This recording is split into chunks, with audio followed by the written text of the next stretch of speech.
Laura, at this stage I can offer nothing more than my word. I am a senior government employee in the intelligence community. I hope you understand that contacting you is extremely high risk, and you are willing to agree to the following precautions before I share more. This will not be a waste of your time. The following sounds complex, but should only take minutes to complete for someone technical. I would like to confirm out of email that the keys we exchanged were not intercepted and replaced by your surveillance. Please confirm that no one has ever had a copy of your private key and that it uses a strong passphrase. Assume your adversary is capable of 1 trillion guesses per second. If the device you store the private key and enter your passphrase on has been hacked, it is trivial to decrypt our communications. Understand that the above steps are not bulletproof and are intended only to give us breathing room. In the end, if you publish the source material, I will likely be immediately implicated. This must not deter you from releasing the information I will provide. Thank you, and be careful. Citizen 4.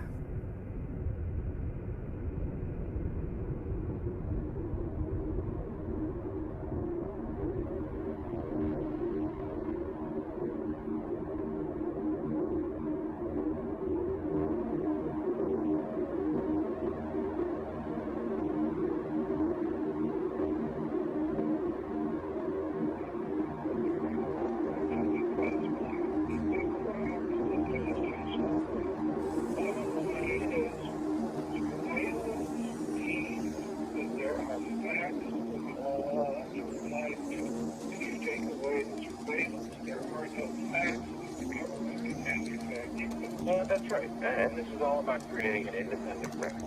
To me, this goes to the question of independently verifying what the government is doing. That's why I keep going back to that question.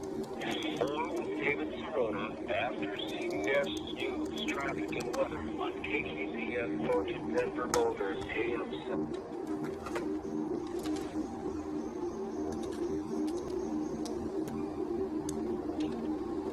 Hey, can you hear me? I am here, David. How are you?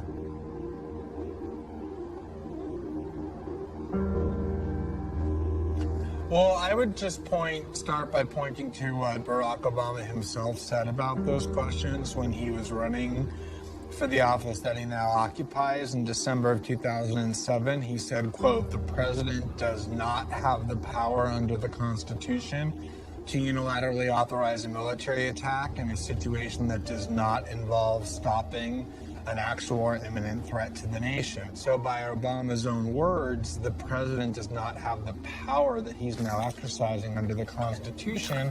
And as far as why it matters, on August 1st, 2007, when he laid out his reasons why he was running for office and why he thought it was so important to change the way we were doing things, he said, quote, "No more ignoring the law when it's inconvenient. That is not who we are.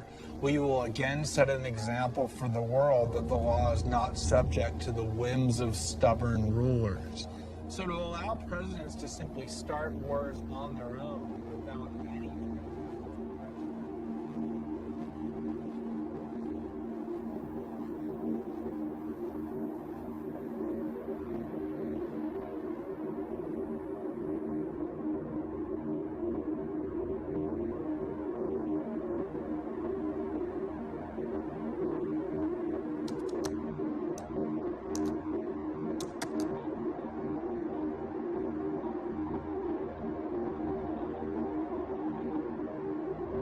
You asked why I picked you. I didn't. You did. The surveillance you've experienced means you've been selected, a term which will mean more to you as you learn about how the modern SIGINT system works. For now, know that every border you cross, every purchase you make, every call you dial, every cell phone tower you pass, friend you keep, article you write, site you visit, subject line you type, and packet you route is in the hands of a system whose reach is unlimited, but whose safeguards are not. Your victimization by the NSA system means that you are well aware of the threat that unrestricted, secret police pose for democracies. This is a story few but you can tell.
Thank you for inviting me here, to give me the opportunity to express my story. But let me give you some of my background. I spent about 4 years in the military, and then I went into NSA directly. So I ended up with about 37 years of service combined. Most of it was a lot of fun, I tell you. It was really a lot of fun breaking these puzzles, solving problems and things like that. And that's really what I did. I fundamentally started working out with data, looking at data and data systems and how you do that. I was developing this concept of analysis that you could lay it out in such a way that it could be coded and executed electronically, meaning you could automate analysis, okay? And it has to do with metadata and using metadata relationships. So that was my whole theme there at NSA. Eventually that's what I ended up to. I was the only one there doing that, by the way. So at any rate, 9/11 happened, and it must have been right after, a few days, no more than a week after 9/11, that they decided to begin actively spying on everyone in this country. And they wanted that back part of our program to run all the spying. All right? So that's exactly what they did. And then they started taking the telecom data and it expanded after that. So, I mean, the one I knew was AT&T, and that one provided 320 million records every day. That program was reauthorized every 45 days by what I called the Yes Committee, which was Hayden and Tennant and the DOJ. The program was called Stellar Wind. So first I went to the House Intelligence Committee, and the staff member that I personally knew there, and she then went to the chairman of that committee, Nancy Pelosi, who was the minority rep. They were all briefed into the program at the time, by the way, and all the other programs that were going on, including all these CIA programs. I wasn't alone in this. There were 4 others out of NSA, and we were all trying to work internally in the government over these years, trying to get them to come around to being constitutionally acceptable and take it into the courts and have the courts oversight of it too. So we naively kept thinking that could happen, and it never did. But at any rate, after that and all the stuff we were doing, they decided to raid us to keep us quiet, threaten us, So we were raided simultaneously, 4 of us. In my case, they came in with guns drawn. I don't know why they did that, but they did. So.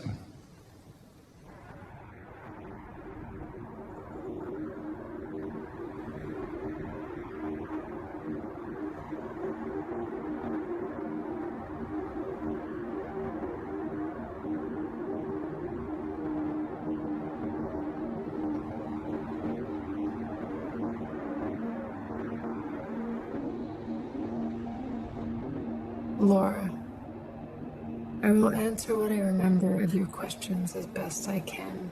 Forgive the lack of structure. I am not a writer, and I have to draft this in a great hurry.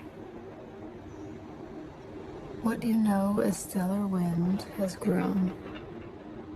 SSO, the expanded special source operations that took over stellar wind's share of the pie, has spread all over the world to practically include comprehensive coverage of the United States. Disturbingly, the amount of U.S. communication ingested by NSA is still increasing. Publicly, we complain that things are going dark, but in fact, our accesses are improving. The truth is that the NSA has never in its history collected more than it does now. I know the location of most domestic interception points, and that the largest telecommunication companies in the U.S. are betraying the trust of their customers, which I can prove. We are building the greatest weapon for oppression in the history of man, yet its directors exempt themselves from accountability. NSA Director Keith Alexander lied to Congress, which I can prove. Billions of U.S. communications are being intercepted. In gathering evidence of wrongdoing, I focused on the wronging of the American people. But believe me when I say that the surveillance we live under is the highest privilege compared to how we treat the rest of the world. This I can also prove. On cyber operations, the government's public position is that we still lack a policy framework. This too is a lie. There is a detailed policy framework, a kind of martial law for cyber operations created by the White House. It's called Presidential Policy Directive 20 and was finalized at the end of last year. This I can also prove. I appreciate your concern for my safety, but I already know how this will end for me, and I accept the risk. If I have luck and you are careful, you will have everything you need. I ask only that you ensure this information makes it home to the American public. Does the NSA routinely intercept American citizens' emails? No. Does the NSA intercept Americans' cell phone conversations? No. Google searches? No. Text messages? No. Amazon.com orders? No. Bank records? No. What judicial consent is required for NSA to intercept communications and information involving American citizens? Within the United States, that would be the FBI lead. If it was a foreign actor in the United States, the FBI would still have to lead and could work that with NSA or other intelligence agencies as authorized. But to conduct that kind of collection in the United States, it would have to go through a court order, and the court would have to authorize it. We are not authorized to do it, nor do we do it.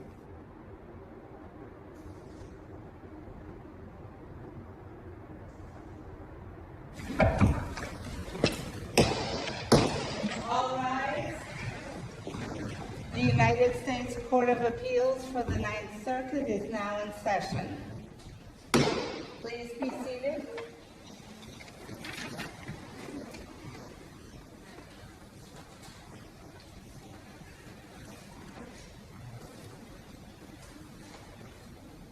Good morning and welcome to the Ninth Circuit. The first case for argument is Jewell versus National Security Agency. You may proceed. May it please the court, Kevin Bankston for Carolyn Jewell and her fellow plaintiff appellants in Jewell v. NSA. Your Honors, plaintiffs have specifically alleged that their own communications and communications records have been acquired by the government. But the district court found that we had failed to allege facts that differentiated the injury that our plaintiffs suffered from the injury suffered by every other AT&T user whose communications and records have been acquired by the government, basically concluding that so long as everyone is being surveilled, no one has standing to sue. However, to deny standing to persons who are injured simply because many others are also injured would mean that the most injurious and widespread government actions could be questioned by nobody. Do you have anything concrete that in fact a specific communication of your client was intercepted? We have evidence that all of the communications passing between AT&T's network and other networks in their Northern California facility have been intercepted. And so that would necessarily include the internet communications of our Northern California plaintiffs. So, okay, thank you. Thank you, Your Honor.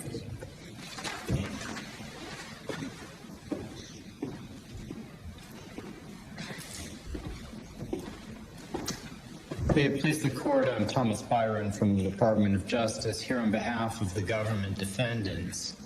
We think this litigation need not be resolved in federal court in light of the oversight of the political branches, both legislative and executive, which provides a better opportunity for oversight and resolution of the concerns raised concerning nationwide policies of alleged surveillance in these complaints. Even if it's revealed that one or more of the plaintiffs had email or telephone conversations intercepted that had nothing to do with national security. Your Honor, I don't know that anyone necessarily would have standing to raise the particular claims at issue in these two cases. We think instead that the kinds of claims at issue here against these defendants are those that are better suited to resolution before the representative branches of our government. So what rule would the judiciary have if your approach is adopted? Judge Ferguson, I think that we just get out of the way, is that it? Well, Judge Ferguson, I think that there is a narrow category, a subset of cases in which it may be appropriate to step aside for that narrow category of cases. But the judiciary plays a role. To be sure, Judge Ferguson. In our system. Yes, Your Honor.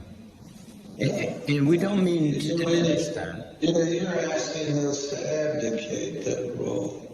No, Your Honor, but it is a question of this court's discretion whether to reach that issue. We do think that there is simply no way for the litigation to proceed without risk of divulging those very questions of privileged information that would cause, as the Director of National Intelligence has explained, exceptionally grave damage to national security if disclosed.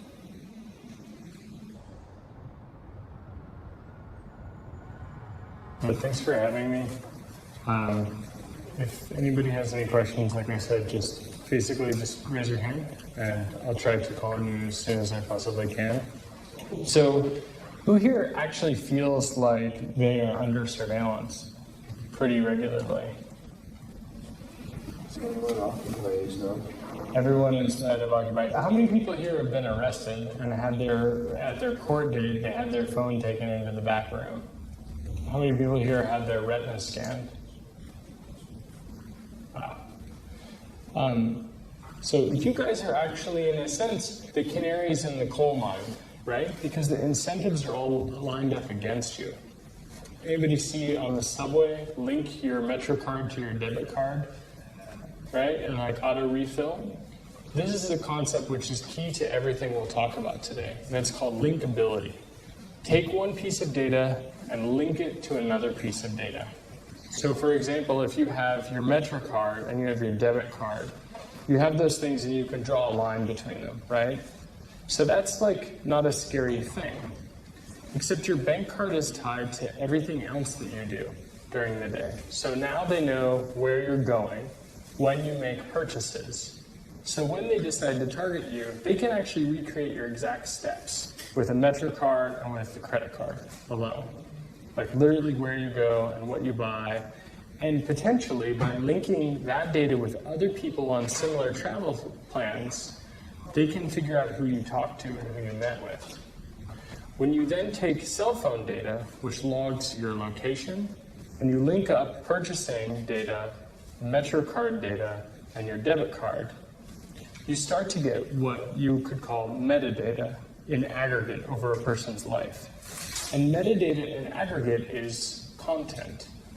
It tells a story about you, which is made up of facts, but is not necessarily true.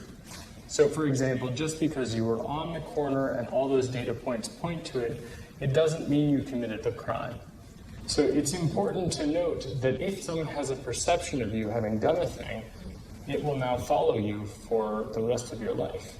So just keep in mind that what happens to you guys, for example, with fingerprints and retinal scans and photographs, that is what is going to happen to people in the future when they resist policy changes and when they try to protest in a totally constitutionally protected way. And this is for you, Director Clapper, again on the surveillance front, and I hope we can do this in just a yes or no answer because I know Senator Feinstein wants to move on. So does the NSA collect any type of data at all on millions or hundreds of millions of Americans? No, sir. It does not. Not wittingly. There are cases where they could inadvertently, perhaps, collect, but not wittingly.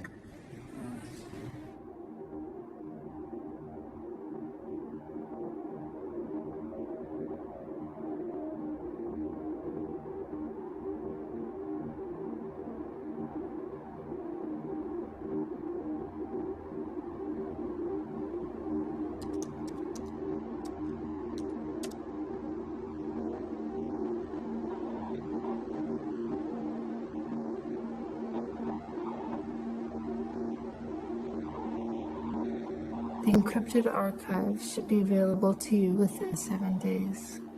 The key will follow when everything else is done. The material I provide and investigative effort required will be too much for any one person. I recommend, at a very minimum, you involve Glenn Greenwald. I believe you know him.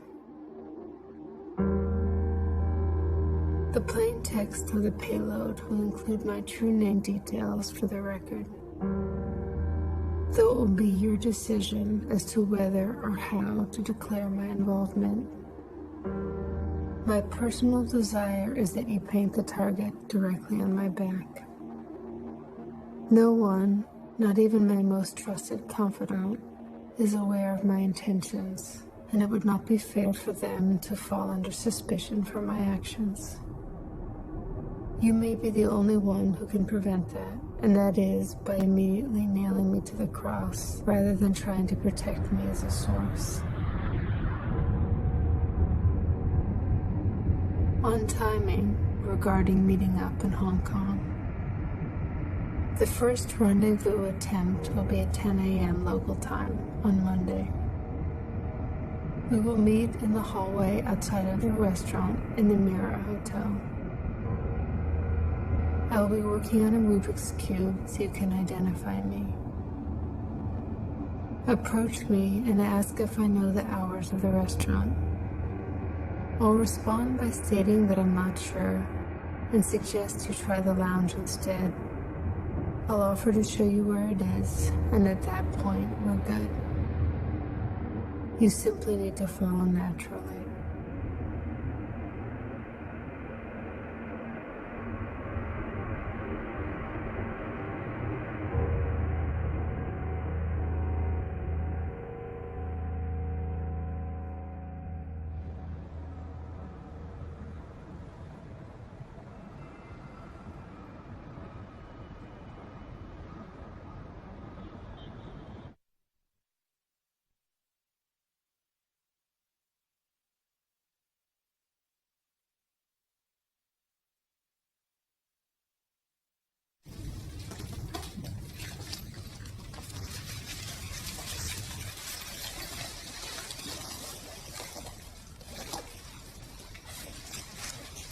As far as positioning, I mean, if you want us to sit any particular way, You know, I'm gonna go there. Okay. Get better light.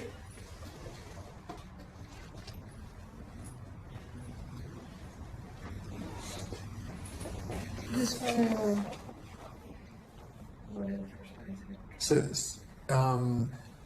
there's, so many different enormous stories just that are kind of standalone stories. That even certain things of an individual document that can just be their own story. And I just want to start turning those stories out. I basically woke up this morning and already started writing stories. So I'm hoping to, start publishing within like a day or 2 days. Okay. As long as you're good with that. Yeah. And so as far as the stuff we have to talk about, I mean, I'm kind of like dichotomizing it, between, stuff that I'd like to talk to you about in terms of the documents and the content, and Laura has a bunch of questions about that as well, sort of while we're working through the documents, getting your take on a lot of this stuff that, will help me understand it better. But then also the sort of you story, right? Like the who you are, what you've done, why you've done what you've done. Yeah. And I'd love to do that first. Okay. In part because you're the only one who can do that. So I'd like to just get it done so that it's done. And also because, it might be that you want to do that early because it might be necessary, or we might choose to have that done early.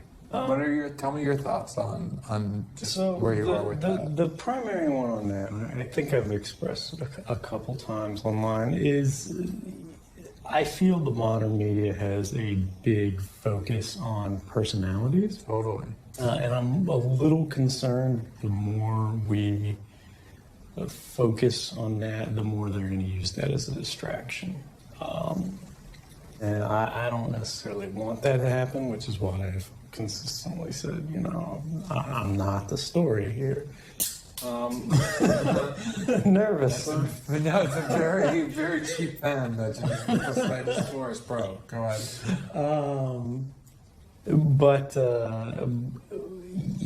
Anything I can do to help you guys get this out, I will do. I don't have any experience with media, with how this works. So I'm kind of learning as I go. Right. So I just want to get a sense of why did you decide to do what you've done? So for me, it all comes down to state power against the people's ability to meaningfully oppose that power. And I'm sitting there every day getting paid to design methods to amplify that state power.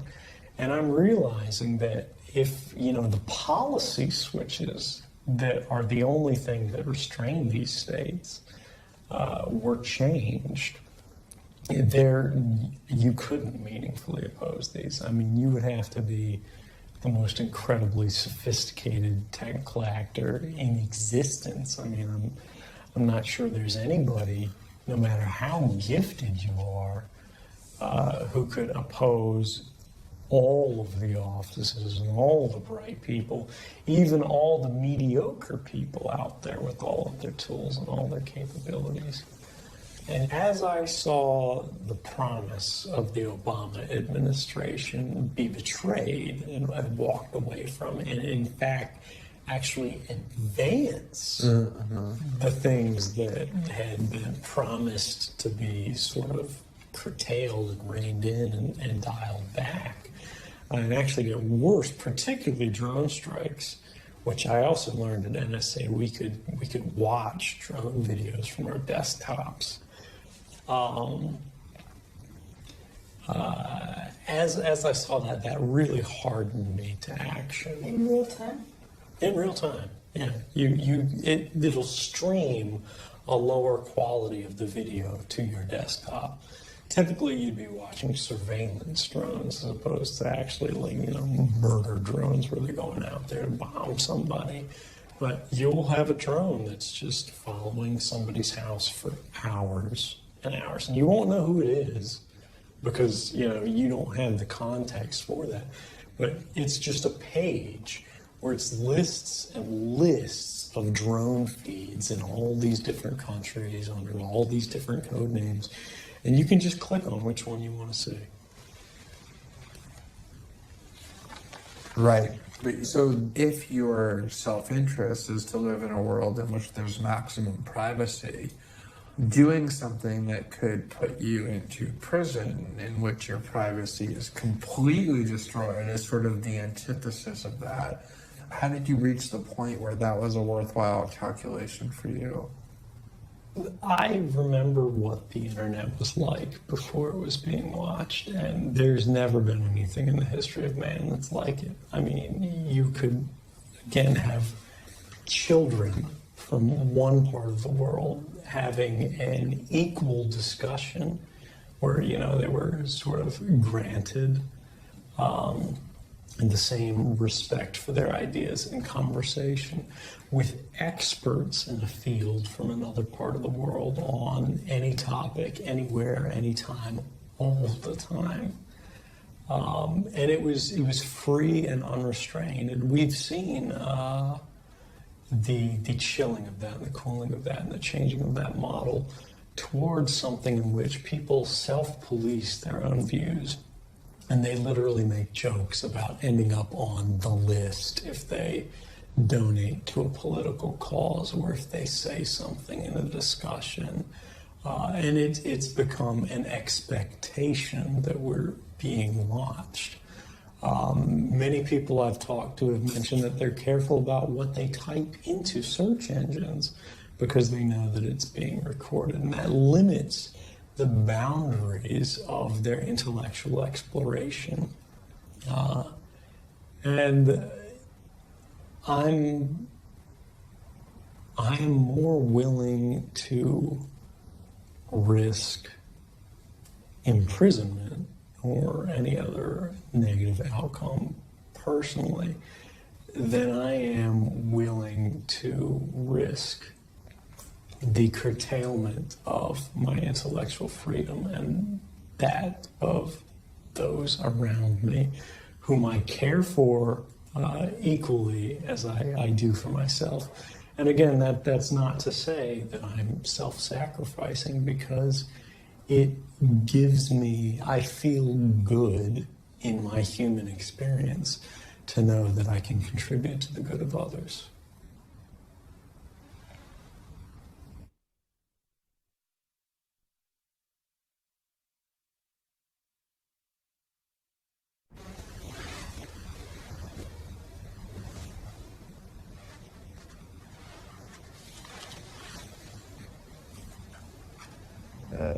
Could you elaborate on that?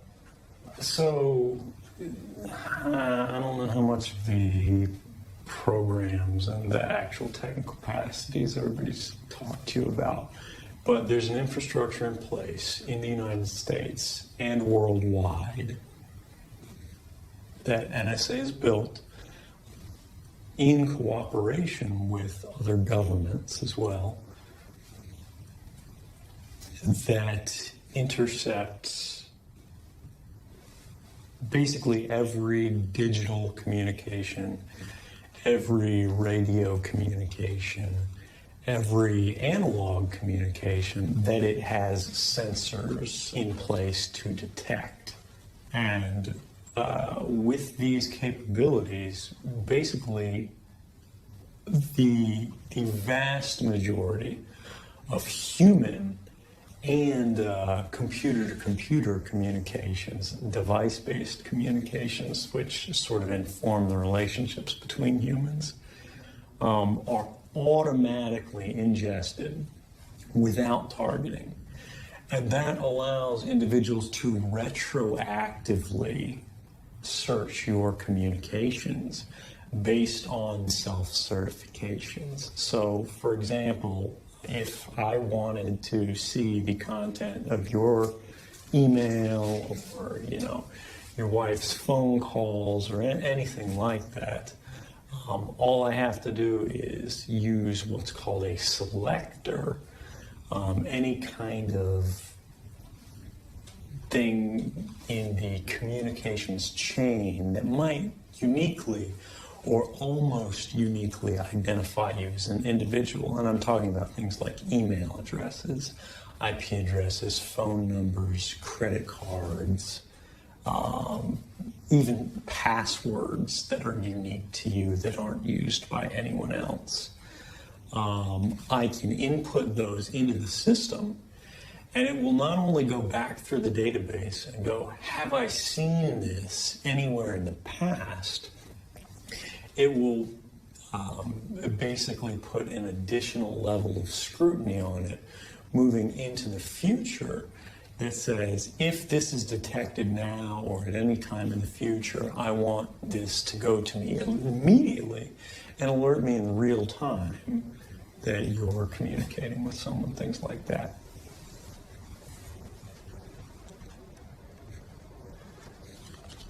So I don't know who you are or anything about you. Okay. I work for Booz Allen Hamilton, a defense contractor. I'm sort of on loan to NSA. I don't talk to a Booz Allen boss. I don't get tasking from Booz Allen. It's all from NSA.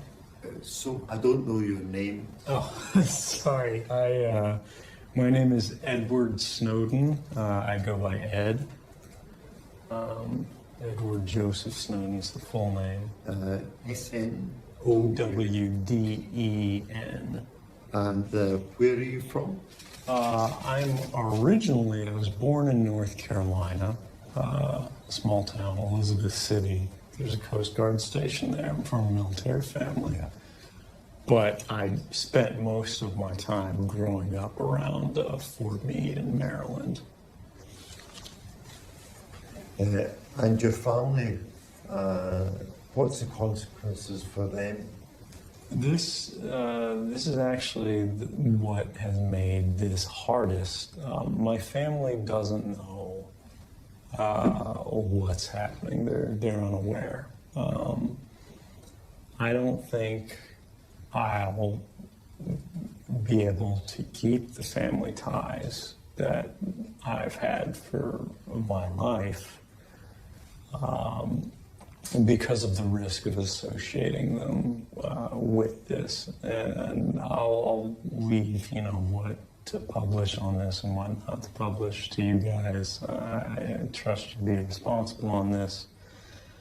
But basically, the closer I stay to my family, the more likely they are to be leaned on. So you don't want me to report this? I mean, we don't.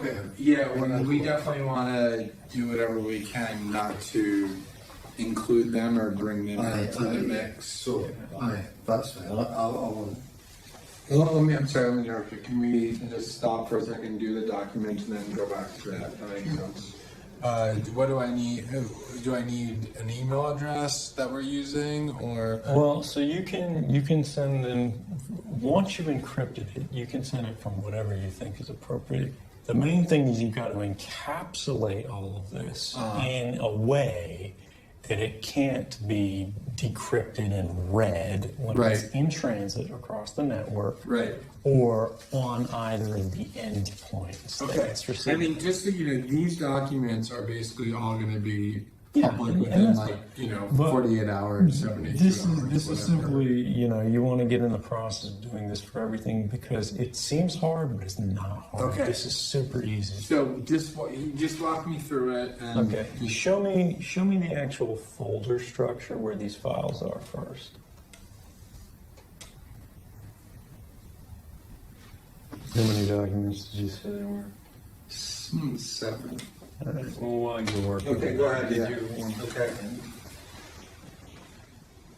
How many documents are we talking about? Because when The Guardian did WikiLeaks, technical people set up a system so that they were available for anybody to see.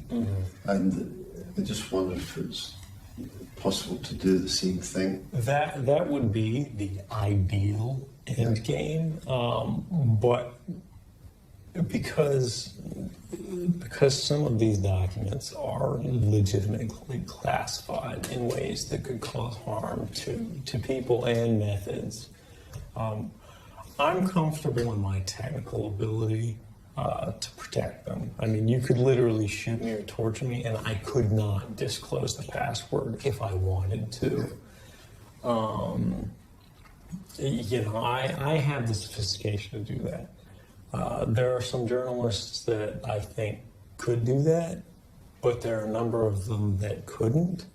But the question becomes, can an organization actually control that information in that manner without risking basically an uncontrolled disclosure? But I do agree with that. Honestly, I don't want to be the person making the decisions on what should be public and what shouldn't, which is why, rather than publishing these on my own or putting them out openly, I'm running them through journalists so that my bias, and my things, because clearly I have some strongly held views, are removed from that equation, and the public interest is being represented in the most responsible manner. Yeah. Actually, given your sort of geographic familiarity with the UK and whatnot, I'd like to point out that GCHQ has probably the most invasive network intercept program anywhere in the world. It's called Tempora, Tempora, and it's the world's first full take, they call it, and that means content in addition to metadata on everything. So this is what I'd like to do, just in terms of scheduling, if it's good with everybody else. Do you feel like you're done with what you? So I'm anxious to go back, get those articles done, and then there's a bunch of documents that aren't about those first 2 or 3 stories, and I'd like to spend time with you, kind of going over. And I'm not going anywhere. You're available? You want to check your book first? Let me check my schedule. Is that good for you, or do you want to? Okay.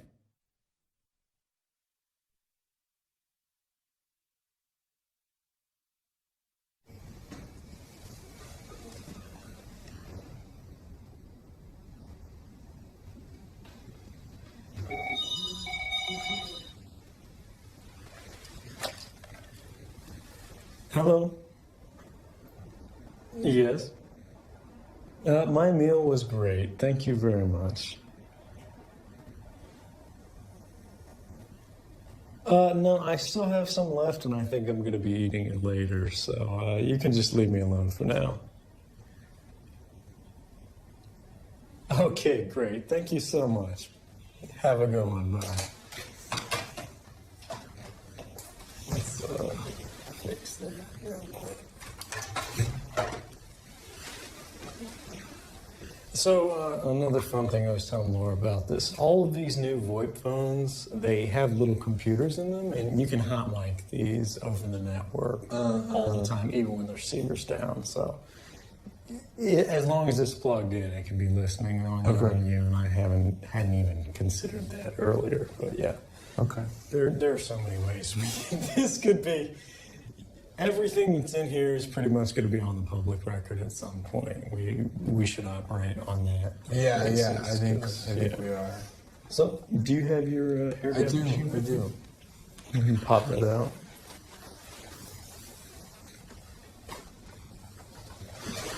Do you have an understanding or commitment on when you guys are going to press with the first stories?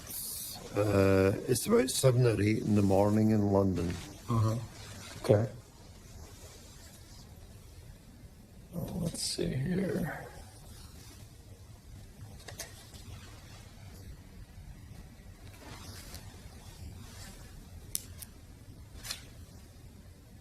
hey, look, there's the other one. Pro tip, let's not leave the same SD cards in our laptops forever in the future.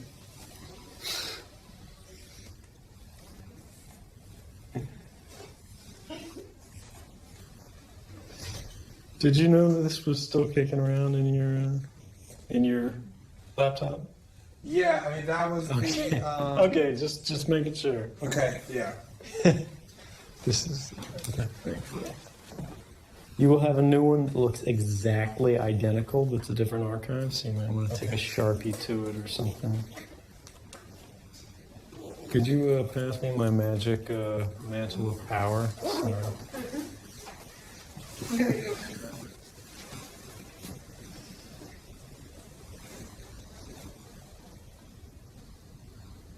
Is that about the possibility of overhead? Visual collection.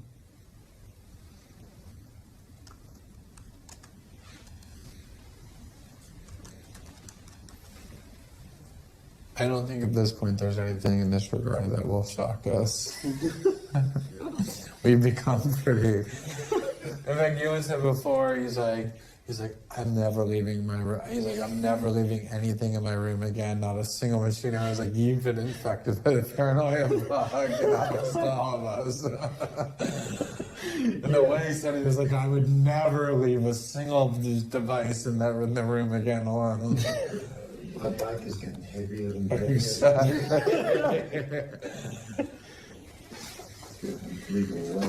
That's your evil influence.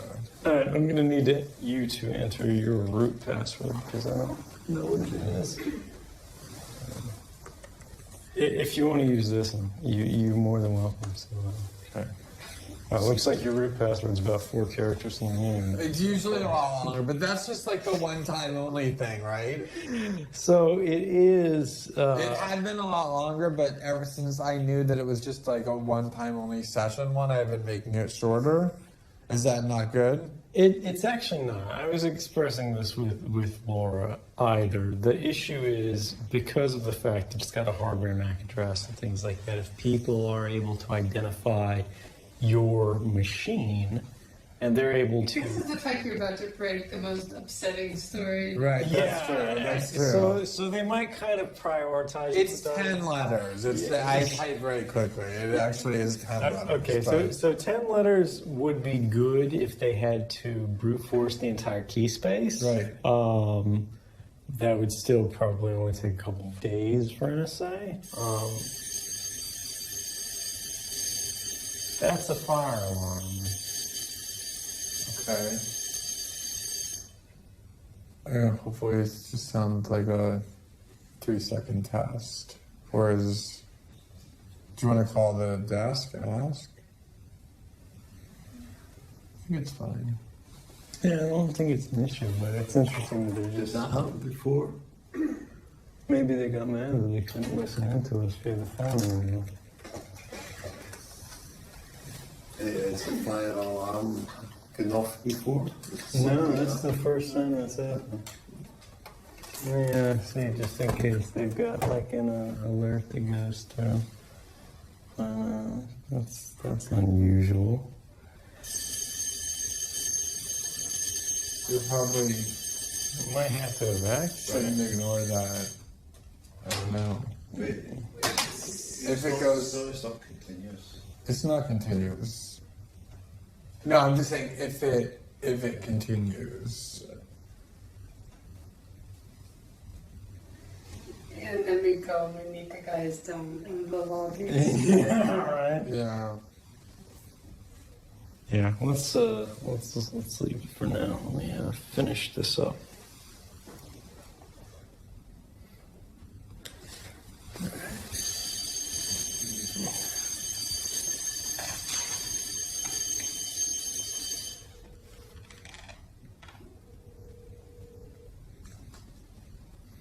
Not that they're going to answer because they probably got like 7,000 calls. Yeah.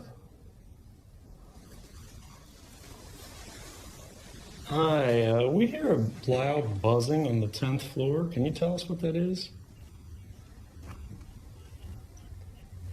Oh, okay. Okay, great. Thank you. Bye.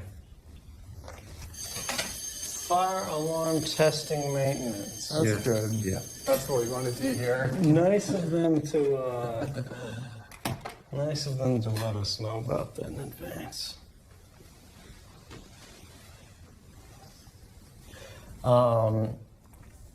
I just wanted to give you kind of a quick tour.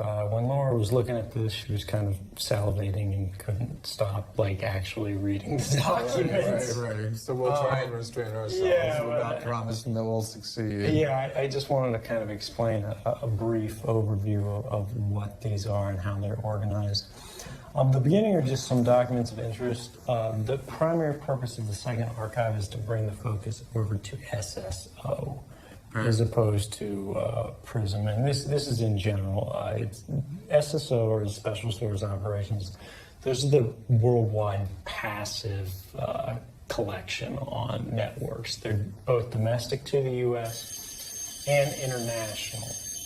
There's a lot of different ways they do it, but corporate partnerships are one of the primary things they do domestically. They also do this with multinationals that might be headquartered in the U.S. and they can kind of coerce or just pay into giving them access. And they also do it bilaterally with the assistance of certain governments. And that's basically on the premise that they go, all right, well, we'll help you set the system up if you give us all the data from it.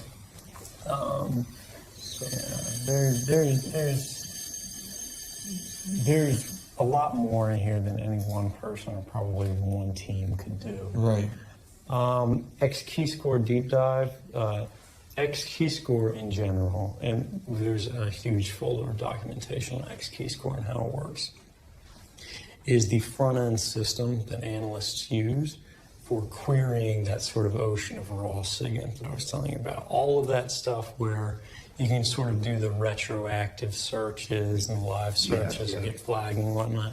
X-Keyscore is the front end for that. I'm just going to show you one slide here because Laura thought it was valuable and was talking about kind of how these capabilities ramp up in sophistication over time. And this is kind of nice. As of fiscal year 2011, they could monitor 1 billion telephone or internet sessions simultaneously per one of these devices.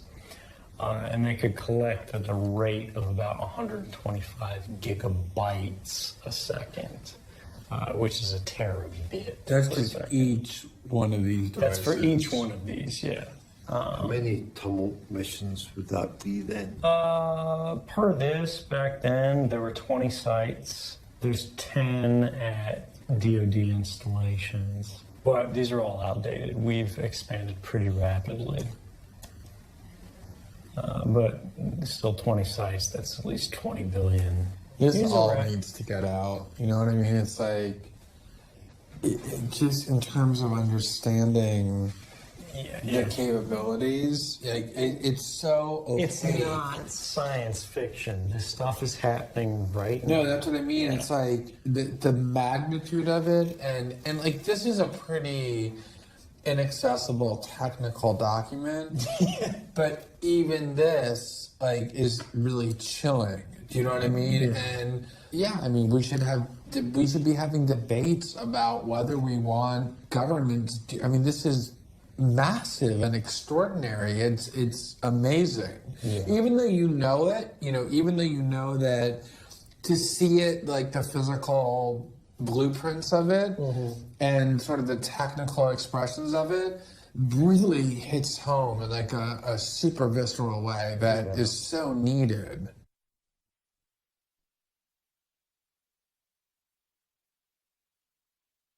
This is CNN Breaking News. An explosive new report is reigniting the concerns that your privacy is being violated to protect America's security. It reveals a court order giving the National Security Agency blanket access to millions of Verizon customers' records on a daily basis. Earlier, I had the chance to conduct the first TV interview with the reporter who broke this story wide open, Glenn Greenwald of The Guardian.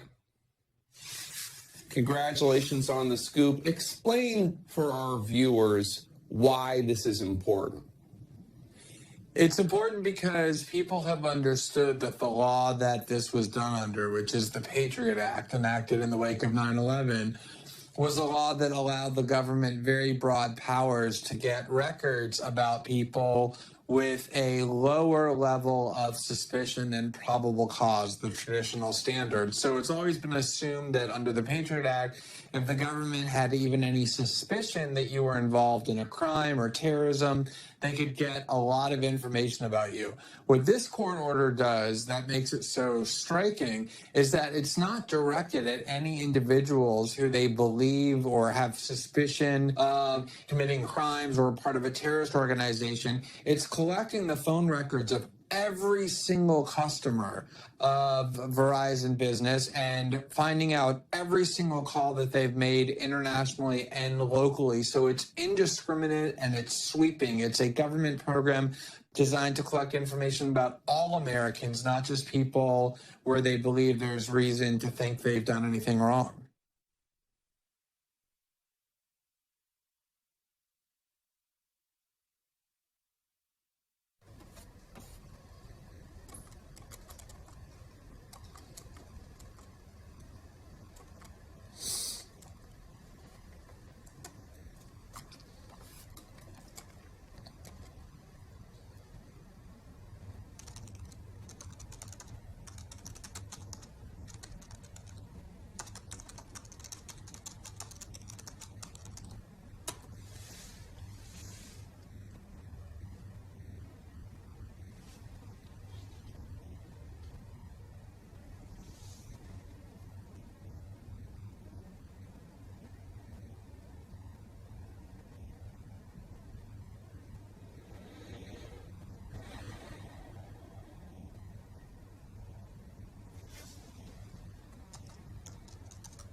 It's a tough situation, hearing that the person that you love, that you've spent the decade with, may not be coming back.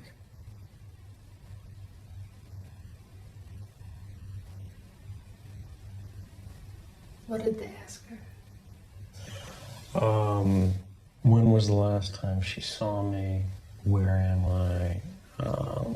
What am I doing? What does she know about my illness? Things like that.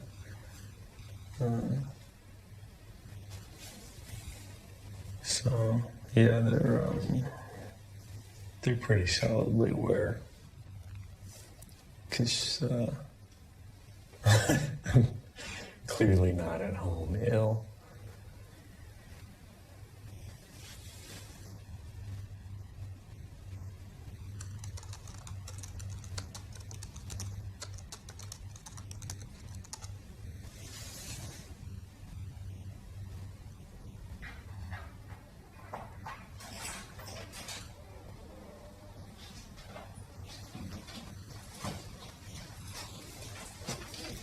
Hello?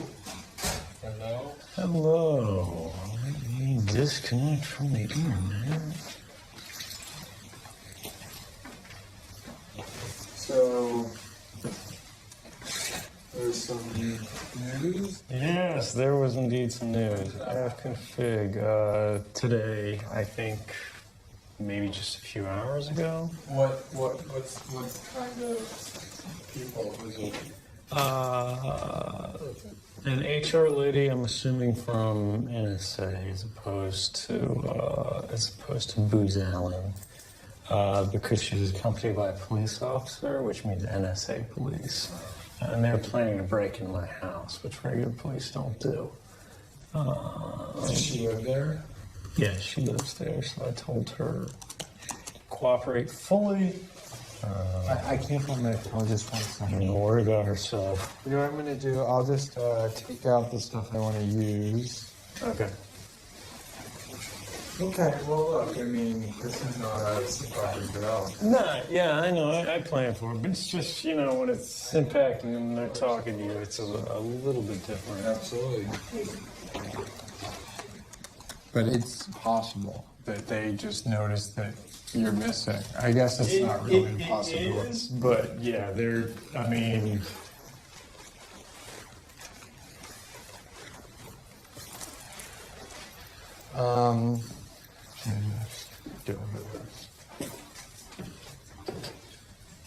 so I obviously was focused on other things than appearance this morning.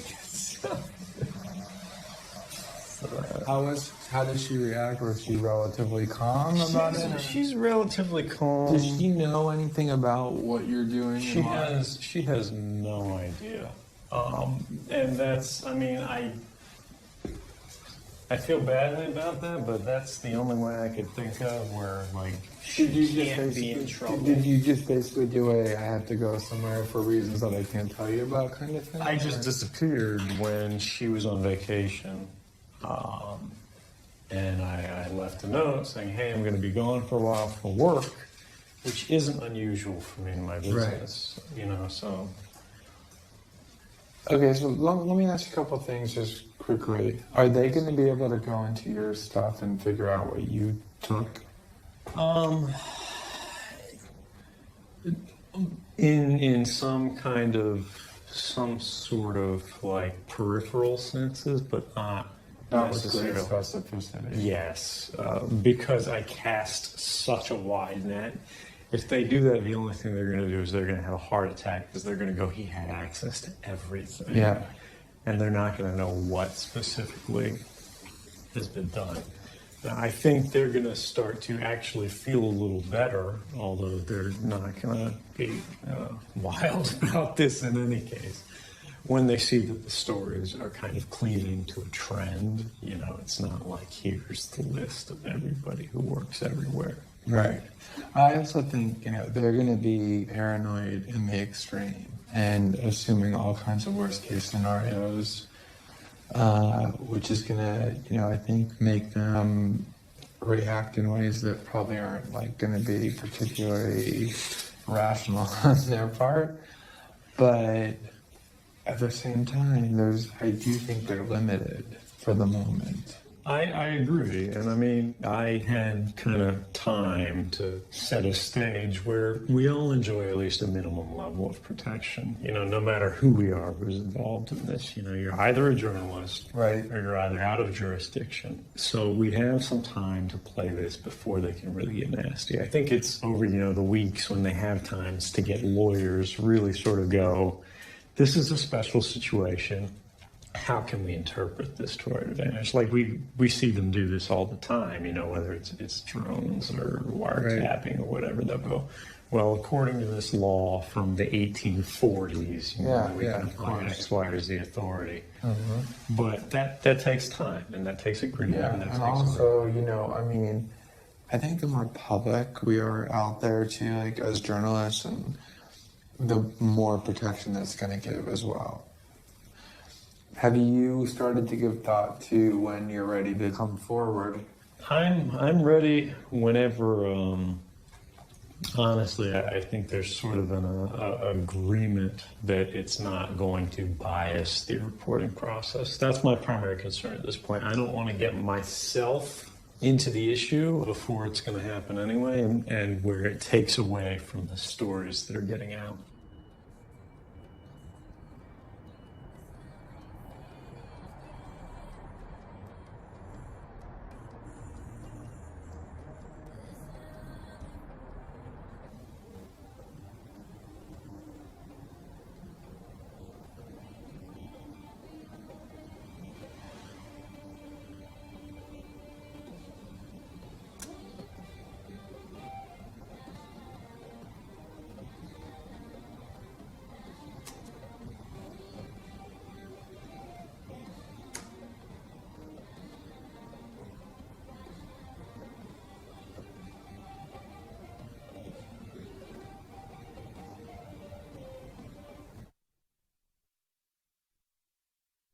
Talking about tens of millions of Americans who weren't suspected of doing anything, who were surveilled in this way. Your thoughts for a moment. I want to continue this conversation because these are really important, sensitive issues, and the public out there has a right to know what's going on. Stand by. This is CNN Breaking News. Another explosive article has just appeared, this time in the Washington Post. It's breaking news, and it reveals another broad and secret U.S. government surveillance program. The Washington Post and The Guardian in London reporting that the NSA and the FBI are tapping directly into the central servers of 9 leading internet companies, including Microsoft, Yahoo, Google, Facebook, AOL, Skype, YouTube, and Apple. The Post says they're extracting audio, video, photographs, emails, documents, and connection logs that enable analysts to track a person's movements and contacts over time. Let's discuss this latest revelation. They're coming out fast. Bill Binney, the former official of the NSA who quit back in 2001, you were angry over what was going on. You'd be known as a whistleblower right now. Bill, what do you think about this Washington Post story? Well, I assume it's just a continuation of what they've been doing all along. So you're not surprised. Do you have any idea who's leaking this information?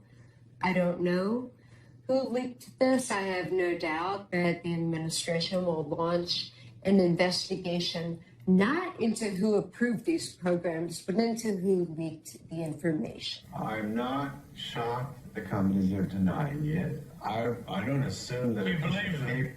There may be some technical basis on which they can say that we are not actively collaborating, or they don't have what we consider in our own definition to be direct access to our servers. But what I do know is that I've talked to more than one person who has sat at a desk at a web portal and typed out commands and reached into those servers from a distance. So whatever they want to call that, that's what's happening. Well, what I would call it is the single biggest infringement of American civil liberties probably of all time, isn't it?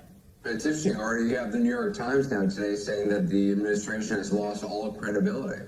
Yeah, the New York Times slammed President Obama for this, and frankly, I was used to that. The New York Times used to slam George Bush for protecting the country and for the steps he took. And I don't want us to drop our guard. I don't want us to be struck again. As we saw in Boston, Anderson, people are willing to sacrifice their civil liberties. People sheltered inside. How can you believe in freedom, do you think? I mean, try and play devil's advocate for me. When you have secret courts, secret operations like PRISM, secret investigations which go into every spit and cough of every American's lives without any member of the American public knowing about it. That's not freedom, is it? In 2008, they eliminated the warrant requirement for all conversations except ones that take place by and among Americans exclusively on American soil. So they don't need warrants now for people who are foreigners outside of the U.S., but they also don't need warrants for Americans who are in the United States communicating with people reasonably believed to be outside of the U.S. So again, the fact that there are no checks, no oversight about who's looking over the NSA's shoulder means that they can take whatever they want. And the fact that it's all behind a wall of secrecy and they threaten people who want to expose it means that whatever they're doing, even violating the law, is something that we're unlikely to know until we start having real investigations and real transparency into what it is that the government is doing. Glenn Greenwald, congratulations again on exposing what is a true scandal. I appreciate you joining me.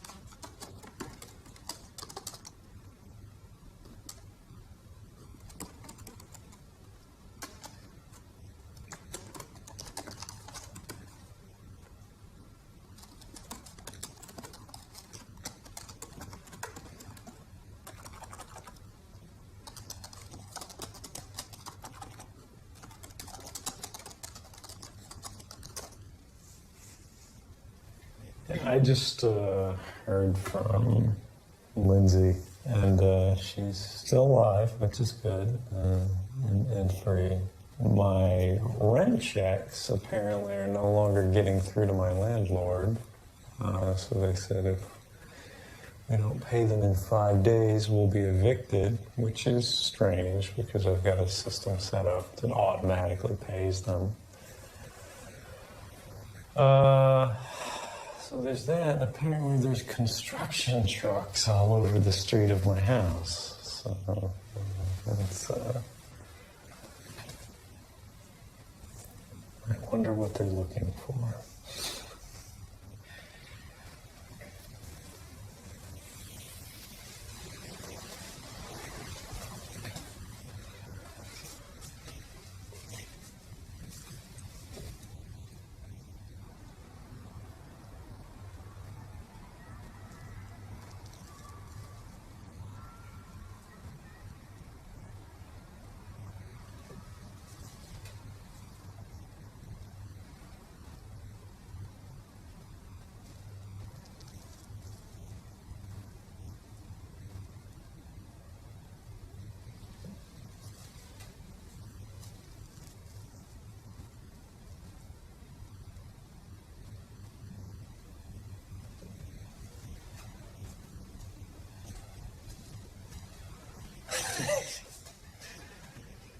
It is an unusual feeling that's kind of hard to like describe or convey in words, but not knowing what's going to happen the next day, the next hour, the next week, it's scary, but at the same time it's liberating. The planning comes a lot easier because you don't have that many variables to take into play. You can only act and then act again. Now, all these phone calls are being recorded digitally, not for content, but for origin and destination. Now, word the government is going right into the servers of these large internet companies. How does the government, politically speaking, make the argument that this is essential to national security and not a dramatic overreach in terms of personal privacy? It's difficult, Matt, because as Peter was pointing out, overnight, we had an extraordinary late night, close to midnight, announcement and a declassification from the Director of National Intelligence. They are scrambling. The administration's already supported strongly by leaders in both parties from the intelligence committees. GCHQ has an internal Wikipedia at the top secret, super classified level, where anybody working in intelligence can work on anything they want. Yeah. That's what this is. I'm giving it to you. You can make the decisions on that, what's appropriate, what's not. It's going to be documents of different types, pictures and PowerPoints and Word documents, stuff like that. Sorry, can I take that seat? Yeah. So I'm sorry I've got you to repeat. So in these documents, they will show. Yeah, there will be a couple more documents on that. That's only one part, though. Like, it talks about tempora and a little more thing. That's the wiki article itself. It was also talking about a self-developed tool called UDAQ, UDAQ. It's their search tool for all the stuff they collect, was what it looked like. Yeah. It's going to be projects. It's going to be troubleshooting pages for a particular tool. Thanks. What's the next step? When do you think you'll go public? I think it's pretty soon. I mean, with the reaction, this escalated more quickly. I think pretty much as soon as they start trying to make this about me, which should be any day now. Yeah. I'll come out just to go, hey, this is not a question of somebody skulking around in the shadows. Yeah. These are public issues. These are not my issues. These are everybody's issues. And I'm not afraid of you. You're not going to bully me into silence like you've done to everybody else. And if nobody else is going to do it, I will. And hopefully when I'm gone, whatever you do to me, there'll be somebody else who'll do the same thing. It'll be the sort of internet principle of the Hydra. You know, you can stomp one person, but there's going to be 7 more of us. Yeah.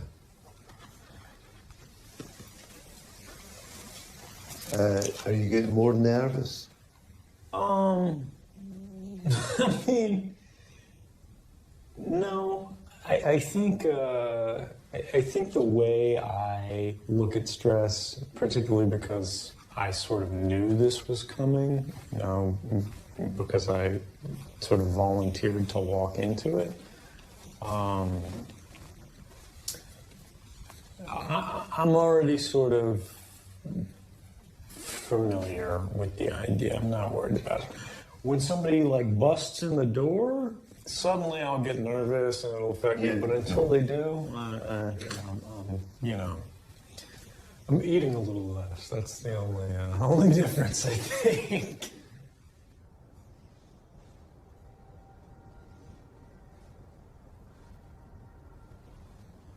Let's talk about the issue with when we're gonna say who you are. Yeah. This is, you know, you have to talk me through this because I have a big worry about this. Okay, tell me. Which is that if we come out and I know that you believe that your detection is inevitable and that it's inevitable imminently. There's, you know, in the New York Times today, Charlie Savage, the fascinating Sherlock Holmes of political reporting, deduced that the fact that there's been these leaks in succession probably means that there's some one person who's decided to leak Somebody a bunch else of stuff. quoted you as saying it was one of your readers, and there Yeah. was somebody else who put another thing. So you know, we're I mean, it's fine. I want people to. I want it to be, you know, like you know, like this is a person. I want to start introducing the concept that this is a person who has a particular set of political objectives about informing the world about what's taking place. Like, you know, so I'm keeping it all anonymous, totally. But I want to start introducing you in that kind of incremental way. But here's the thing. What I'm concerned about is that if we come out and say, here's who this is, here's what he did, the whole thing that we talked about, that we're going to basically be doing the government's work for them. And we're going to basically be handing them, you know, a confession and helping them identify who found it. I mean, maybe you're right. Maybe they'll find out quickly, and maybe they'll know. But is there any possibility that they won't? Are we kind of giving them stuff that we don't, or They know, but they don't want to reveal it because they don't know. or that they don't know, and we're going to be telling them? Like, is it a possibility that they're going to need like 2-3 months of uncertainty, and we're going to be solving that problem for them? Or let me just say the or part. Maybe it doesn't matter to you. Like maybe you want it. Maybe I mean, you're not coming out because you think inevitably they're going to catch you, and you want to do it first. You're coming out because you want to fucking come out, and you want to be there heard. is that. I mean, that's the thing. I don't want to hide on this and skulk around. I don't think I should have to.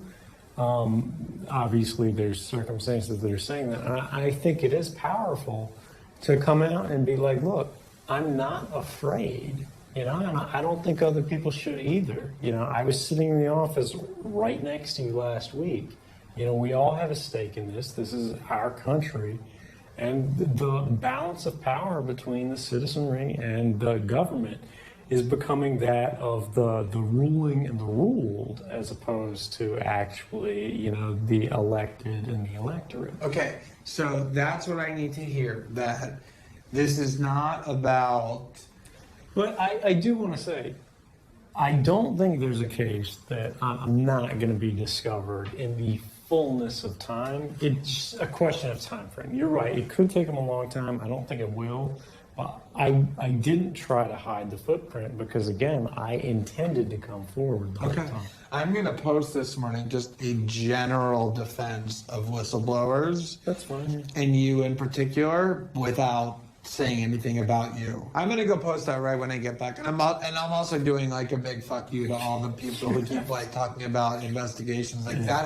I want that to be like the fearlessness and the fuck you to like the bullying tactics has got to be completely pervading everything we do. And I think that's brilliant. I mean, your principles on this, I love. I can't support them enough. Because it's inverting the model that the government has laid out, where people who are trying to, say the truth, skulk around and they hide in the dark and they quote anonymously and whatnot. I say, yes, fuck that. Okay. Let's So here's the plan then. I mean, and this is the thing. It's like once you, like, I think we all just felt the fact that this is the right way to do it. You feel the power of of your choice. You know what I mean? It's like, and I want that power to be felt in the world. Okay. And it is it's the ultimate standing up to them, right? Like, I'm not gonna fucking hide even for like 1 second. Yeah. I'm gonna get right in your face. Yeah. You don't have to investigate. There's nothing to investigate. Here I am. Yeah.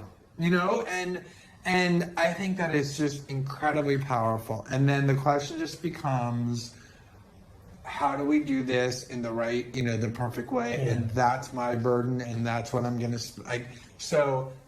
Today is going to be the story in the morning, assuming that it doesn't change when the Guardian end. It's going to be the story in the morning just to keep the momentum going, just to keep like the disclosures coming. A big one at night. Now it's becoming like, okay, this is a major leak. And after today, when we pose the two things that we're going to pose, it's going to be, what the fuck is this leak and who did it? I guarantee you.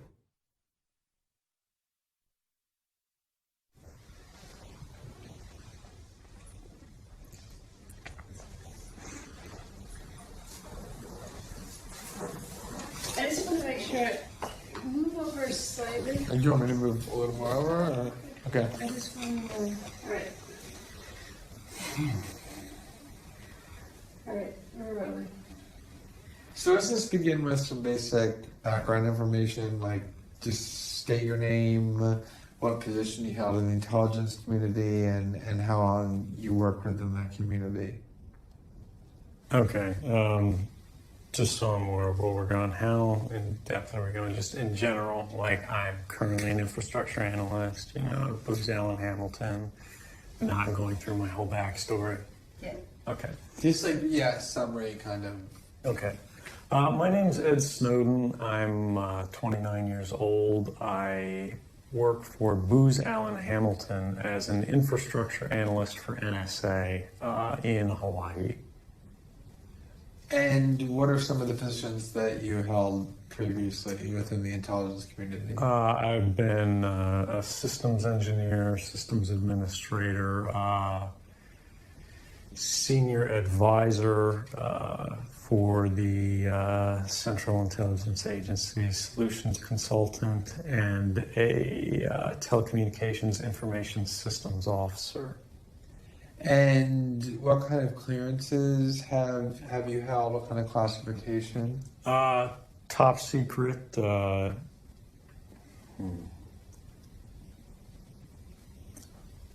So people in my levels of access for systems administration or as an infrastructure analyst typically have higher accesses than an NSA employee would normally have. Normal NSA employees have a combination of clearances called TS, SI, TK, and Gamma. That's top secret, signals intelligence, talent keyhole, and Gamma. And they all relate to certain things that are sort of core to the NSA mission. As a systems administrator, you get a special clearance called PRIVAC, for privileged access, which allows you to be exposed to information of any classification, regardless of what your position actually means.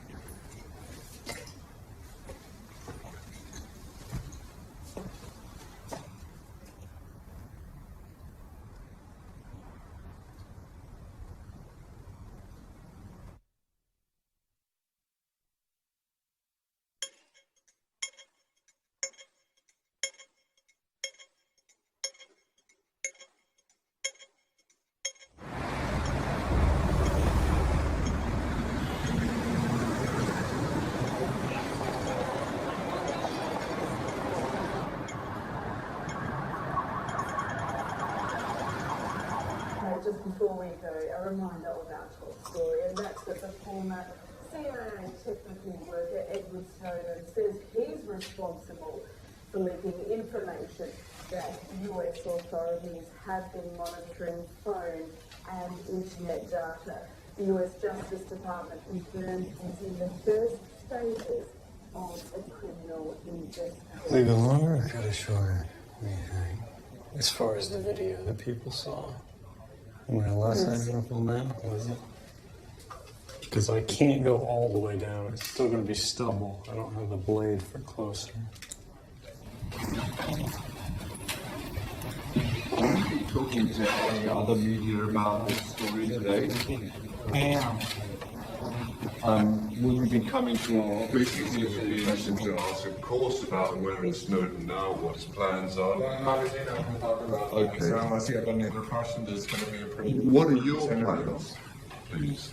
Are you staying in Hong Kong for the time being? For a little while. And do you have any hopes to write more about this story, or are you stopping new writing about this story? No, I'm going to continue to write about it. Have you had any pressure from the US authorities about continuing to report on this? No.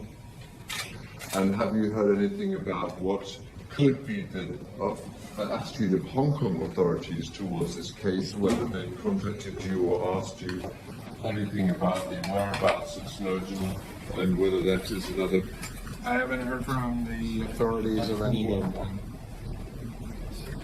And where do you think this story is going? For you, and of course for Snowden, and of course for the US media and the US administration in general? Well, for me, I'm going to continue to do my reporting on what the government has been doing and what I think my readers should know about. As for him, I don't think anyone knows. To have people come after me or any of their third-party partners. They work closely with a number of other nations. Or they could pay off the triads, or any of their agents or assets. We have a station just up the road and consulate here in Hong Kong.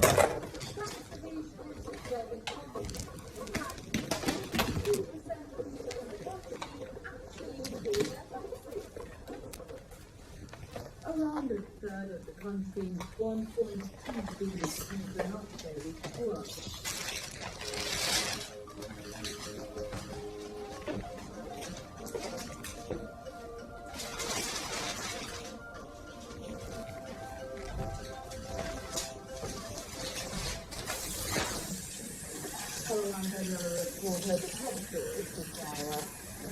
Facing a criminal investigation, the whistleblower being built up of how the US is monitoring phone calls and internet data goes public.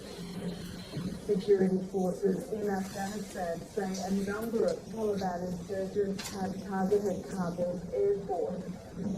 Now it's time for our newspaper review and looking at what's making headlines around the world. Let's start with The Guardian, our top story. This is revealing the identity of the former CIA employee. So the papers have leaked information exposing the scale of American surveillance of the internet. Edward Snowden was a great story. Hero, villain, what do you think? Well, I think it's a fantastic story. First off, it could be straight out of a John le Carre novel. I mean, when you read what he did, yes, he got the material. He then decided to go to a place he identified as being very difficult for America to get at him, which is Hong Kong, because, of course, technically inside China, the one country, two systems policy there, meaning he would get potentially some protection, he thought. All very well planned. It could be just out of a spy novel. But what about the details? With the latest... That could make it worse, but...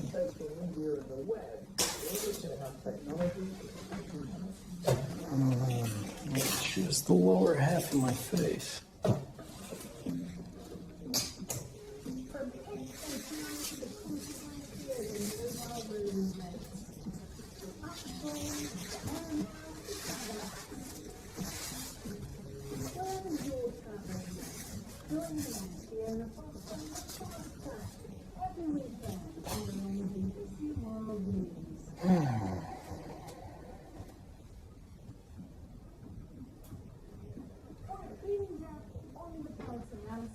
global perspective, join millions of financial capital, only on BBC News. Snowden says he'd become increasingly dismayed by what he saw as the growing power of the NSA. Hence his decision to pass on documents which are said to reveal not only that the organization monitored millions of phone calls, but that it had direct access to some of the biggest internet companies in the world. What happens, happens. We've talked about this. I knew what the risks were. If I get arrested, I get arrested. We were able to get the information that needed to get out. And you and Glenn are able to keep reporting, regardless what happens to me. Now, 29-year-old Edward Snowden says that US intelligence agencies gathered millions of phone records and monitored Israel data. The Guardian newspaper reveals his identity Yes. and his own request. From Washington, David Willis has... I'm sorry, who's asking? Unmasked in a video on the... I'm afraid you have the wrong room. Thank you. Wall Street Journal.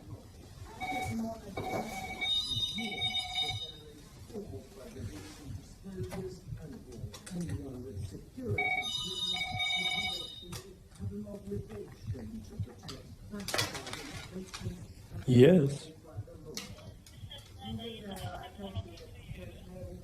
I'm sorry, say again? No, thank you. No calls. I think they have the wrong number. Yeah, no calls. Thank you. Wait, I'm sorry. If it's two men from the front desk, they can call, but no outside calls. Wait, actually, just let them through.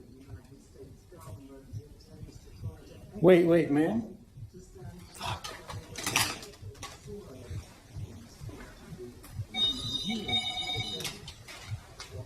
Yes.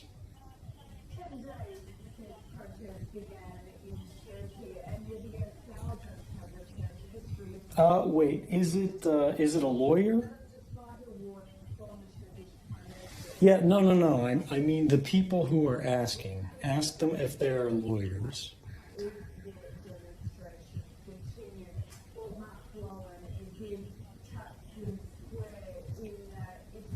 No, tell her that she has the wrong number and there's no Mr. Snowden here.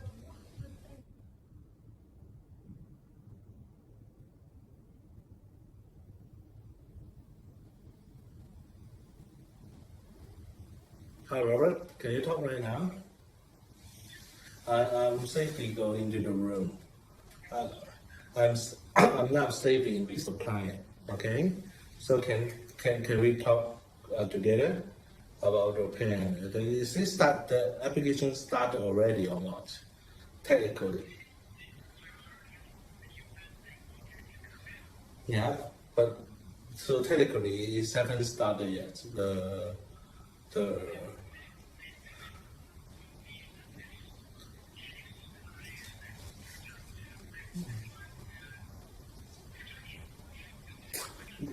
Would you mind to talk to me in speakerphone? Sorry. Yeah. Hey, Robert. Hi, I'm the client. Pretty good. I'm doing well.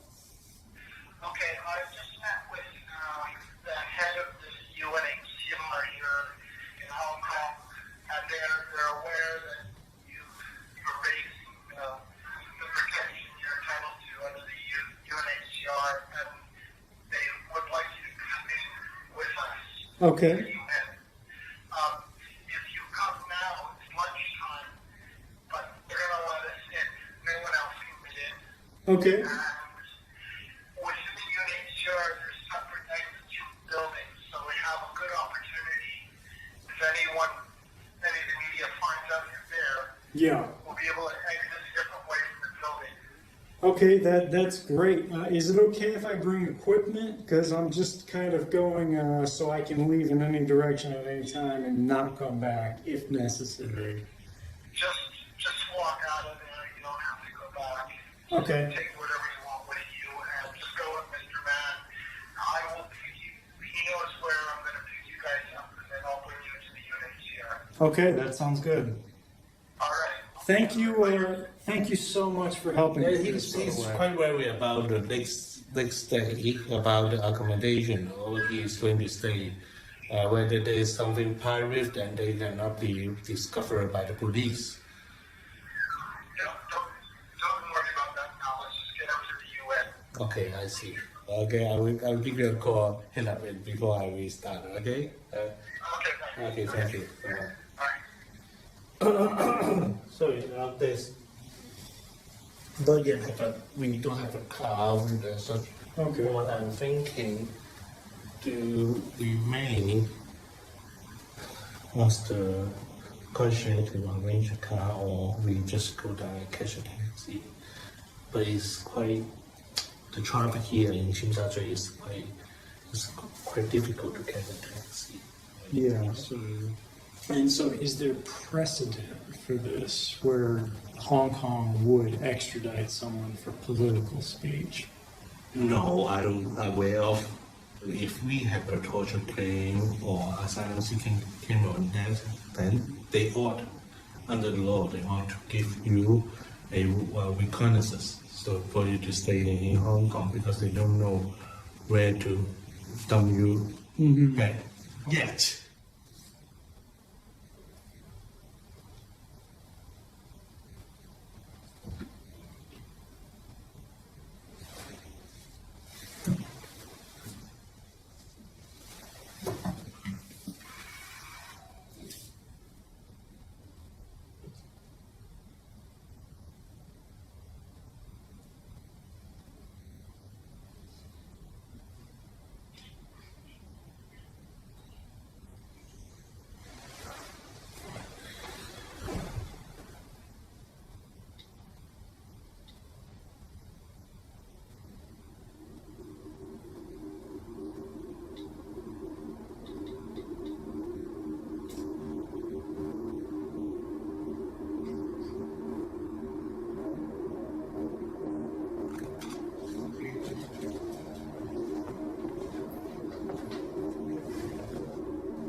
The president certainly does not welcome the way that this debate has earned greater attention the last week, the leak of classified information about sensitive programs that are important in our fight against terrorists who would do harm to Americans is a problem.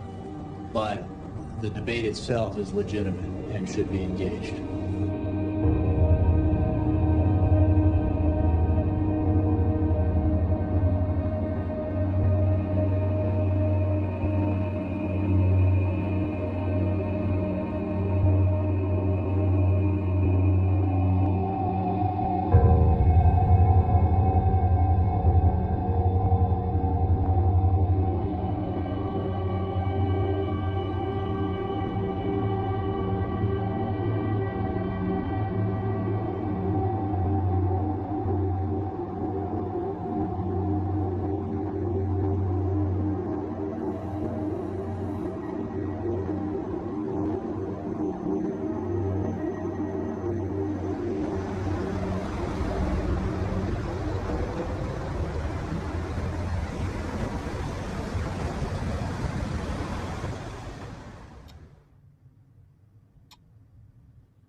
Santos Domingos. Mas amanhã vai ser na internet, não?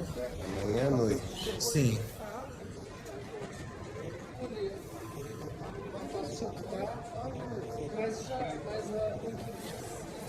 Eu quero te mostrar o documento novo agora. Você vai ver isso muito mais claramente do que essa. Essa está o mapa que os cabos que onde eles estão coletando os dados para a prisão. Aqui mostra quantos eles estão coletando. O mais grosso linha, o mais quantidade eles estão coletando. Você pode ver aqui o linhas, o cabos é bem grosso para Brasil no sul e o norte e cabos na mar de Brasil. Ele mostra que eles estão coletando muitas coisas no programa Prism, que eu acho que é muito importante, porque Prism é Facebook, Skype, YouTube, Yahoo, Hotmail, e mostra muito trânsito sendo roubado do Brasil. Mas nós sabemos quanto o governo brasileiro sabe e quanto colaboração eles têm com empresas brasileiras também. Nós sabemos disso, mas vamos saber, eu acho. Um dia saberemos tudo. Quase. É.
Right, so which ones do we want here then?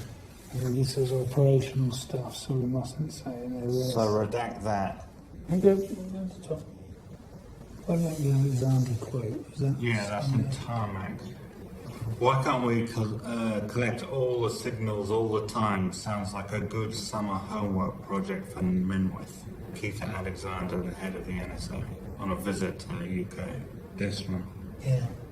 So, it's a secret document, isn't it? Secret documents. We've got a stick here that should just have 3 single slides on them. If it's got more than 3 single slides on it, we have to be extremely careful. Yeah, that's it. This is really dangerous stuff for us. Guardian is. You make mistakes at the very end where we've kept it all under lock and key and no one knows. I'm not saying that. They will come in and smack the front door down if we elaborate on that. He said the Prime Minister's extremely concerned about this, and they kept saying that this is from the very top.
As you can see on this map, the flight that reportedly has Snowden aboard has almost reached its destination here in Moscow, scheduled to land in the Russian capital within minutes. As you may have heard, there is a CIA agent who has revealed a lot of information, and he is now trapped in the airport in Moscow. We managed to get him out of Hong Kong, but when he landed in the Moscow airport, the American government had cancelled his passport.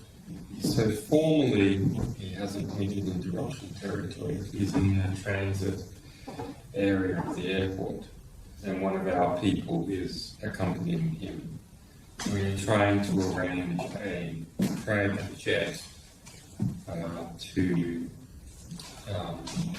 take him from Moscow to Ecuador, or perhaps maybe Venezuela, or maybe Iceland, countries where he would be safe.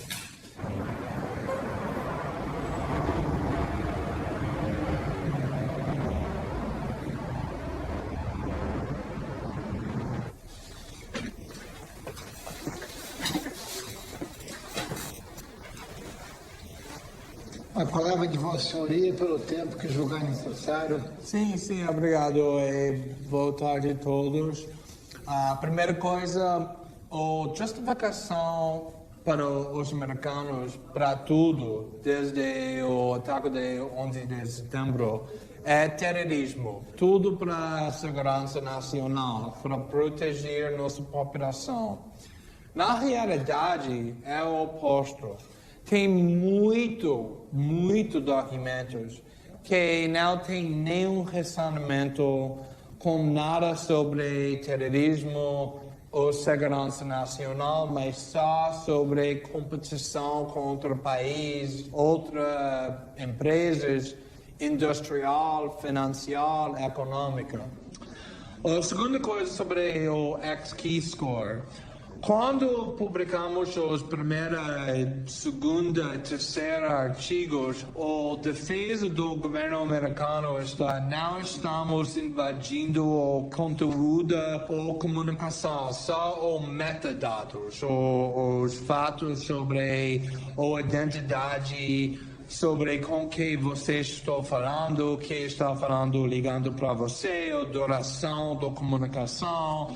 Na realidade, se eu posso saber todas as pessoas com quem você está comunicando e todas as pessoas com quem eles estão comunicando e onde você fica quando você está comunicando e a duração e o local, eu posso saber muito sobre sua personalidade, sua atividade, sua vida. É uma invasão grande na privacidade.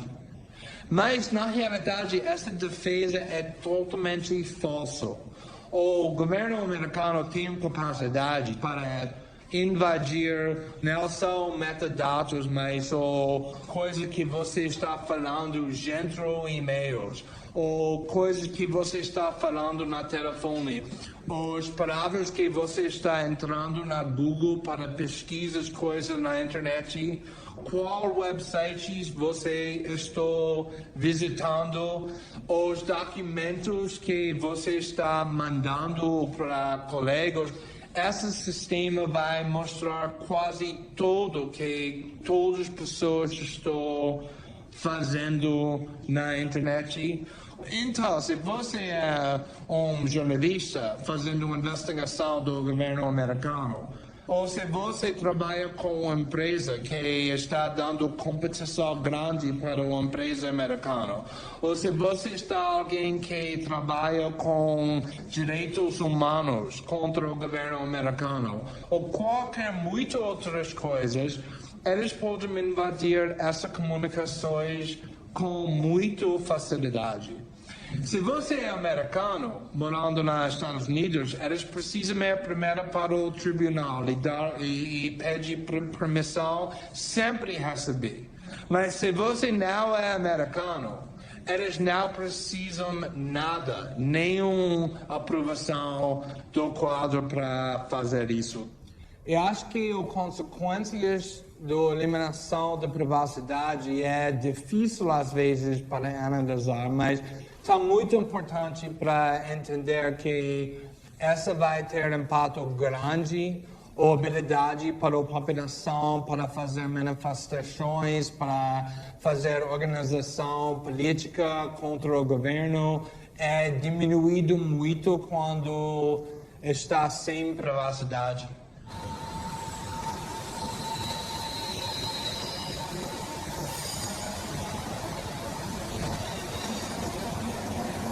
May I collect all phones, please?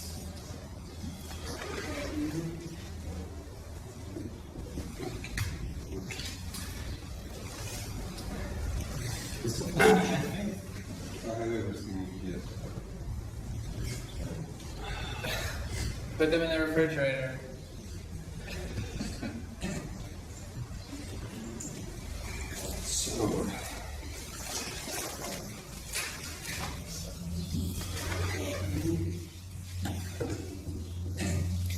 So, as you know, in June, Snowden was charged with 3 legal violations, felonies, principally under a World War I era criminal law called the Espionage Act. The Espionage Act is an extremely broad criminal prohibition against the sharing or dissemination of what's called national defense information. It was only used to prosecute people who had been accused of acting with a foreign power, spies, not whistleblowers. And it's a very unusual legal representation, I think, not just for all of you, but for me as well. The Espionage Act does not distinguish between leaks to the press in the public interest and selling secrets to foreign enemies for personal profit. So under the Espionage Act, it's not a defense if the information that was disclosed should not have been withheld in the first place, that it was improperly classified. It's not a defense if the dissemination was in the public interest, that it led to reforms. Even if a court determines that the programs that were revealed were illegal or unconstitutional, that's still not a defense under the Espionage Act. The government doesn't have to defend the classification. It doesn't have to demonstrate harm from the release. All of this is irrelevant. So when we say that the trial wouldn't be fair, we're not talking about what human rights lawyers think of as fair trial practices. We're saying the law, the statute itself, eliminates any kind of defense that Snowden might be able to make and essentially would equate him with a spy. And of course, those 3 counts could be increased to 100 or 200 or 300. They could charge him separately for each document that has been published by a journalist. And I think that we all recognize, even though we sit here as lawyers in a lawyers' meeting, that it's probably 95% politics and 5% law, how this will be resolved.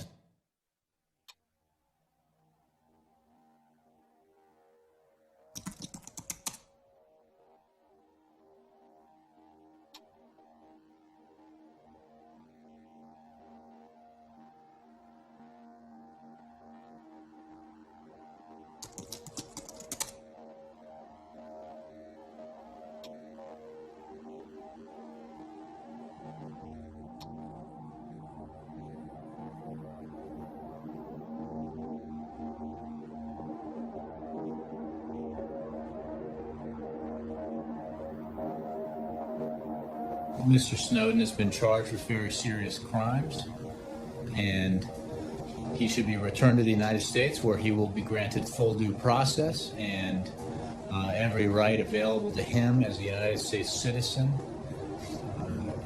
facing our justice system under the Constitution.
No, I don't think Mr. Snowden was a patriot.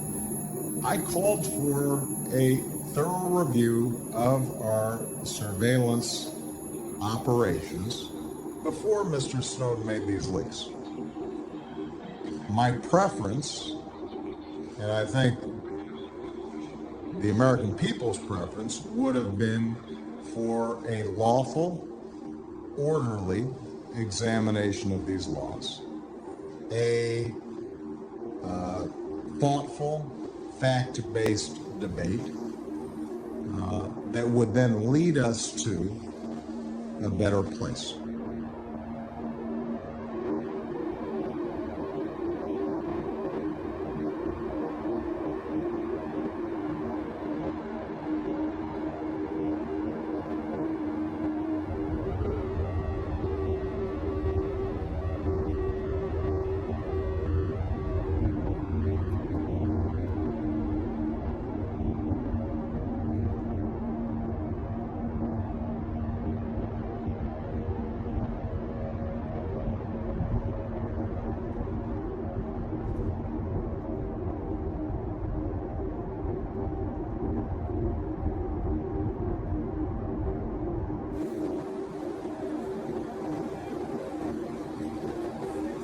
Oh my God. David. No, you okay?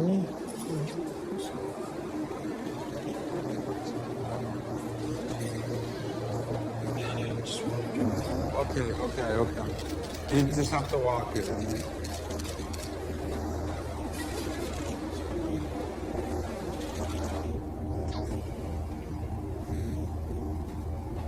Oh, good. I'm totally fine. I didn't sleep at all. I couldn't sleep. I know.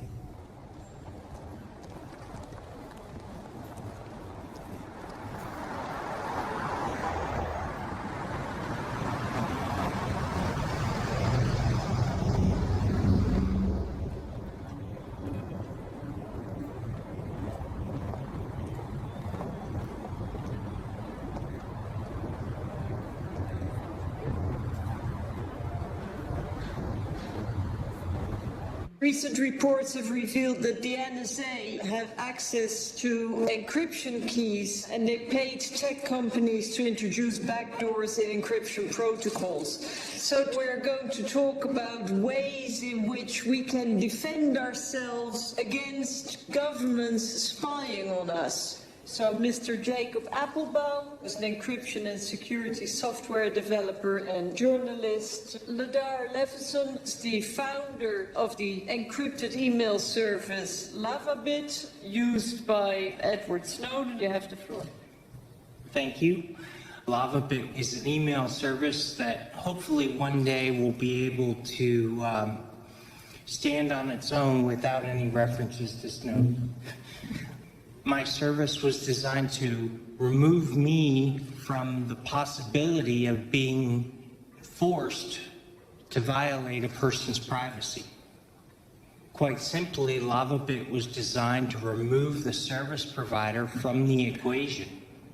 By not having logs on my server and not having access to a person's emails on disk, I wasn't eliminating the possibility of surveillance. I was simply removing myself from that equation. In that surveillance would have to be conducted on the target, either the sender or the receiver of the messages. But I was approached by the FBI quite recently and told that because I couldn't turn over the information from that one particular user, I would be forced to give up those SSL keys and let the FBI collect every communication on my network without any kind of transparency. And of course, I wasn't comfortable with that, to say the least. More disturbing was the fact that I couldn't even tell anybody that it was going on.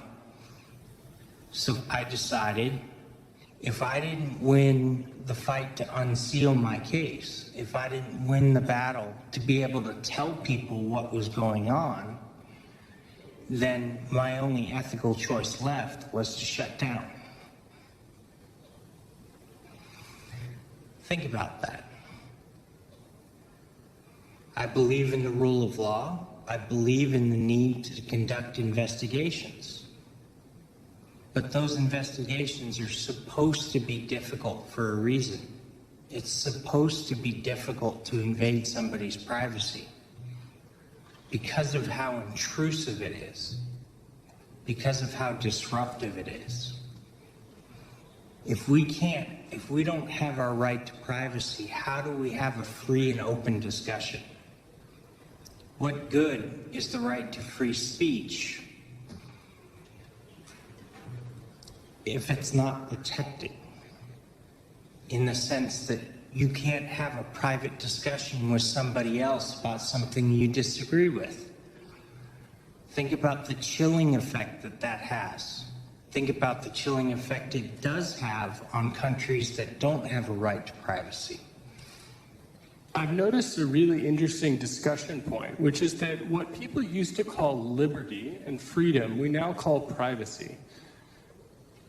And we say, in the same breath, that privacy is dead. This is something that really concerns me about my generation, especially when we talk about how we're not surprised by anything. I think that we should consider that when we lose privacy, we lose agency, we lose liberty itself, because we no longer feel free to express what we think. There's this myth of the passive surveillance machine, but actually what is surveillance except control? This notion that the NSA are passive, this is nonsense. What we see is that they actively attack European citizens, American citizens, and in fact, anyone that they can if they perceive an advantage.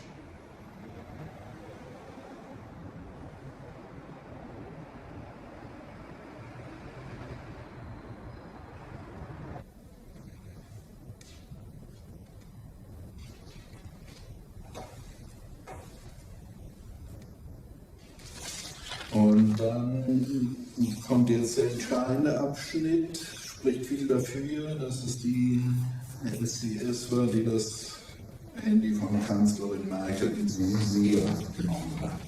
Also wir haben die Karte. Ja.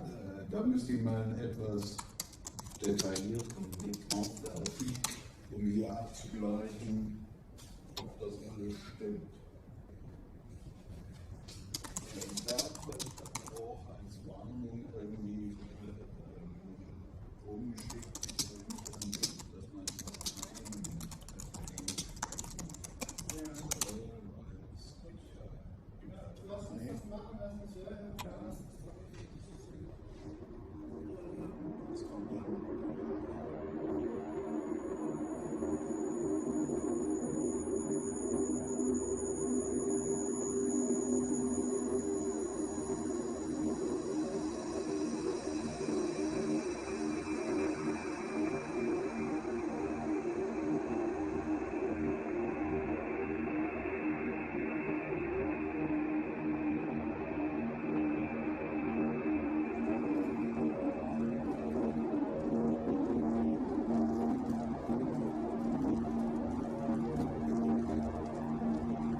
Right? So, tell the German people here. I'll have to get that in testimony. And what are you going to tell? Everything I can, truthfully. What were you to talk about? Whatever the questions they ask. Yeah, I think it's over there. Okay, all right. Thank you.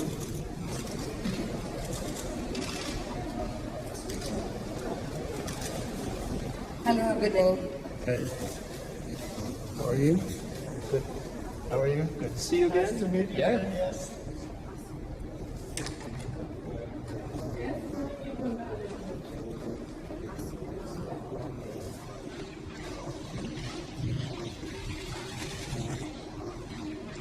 That is, my pleasure to be here. I feel it's important to testify about what's really going on behind the scenes in the intelligence community around the world, not just in NSA.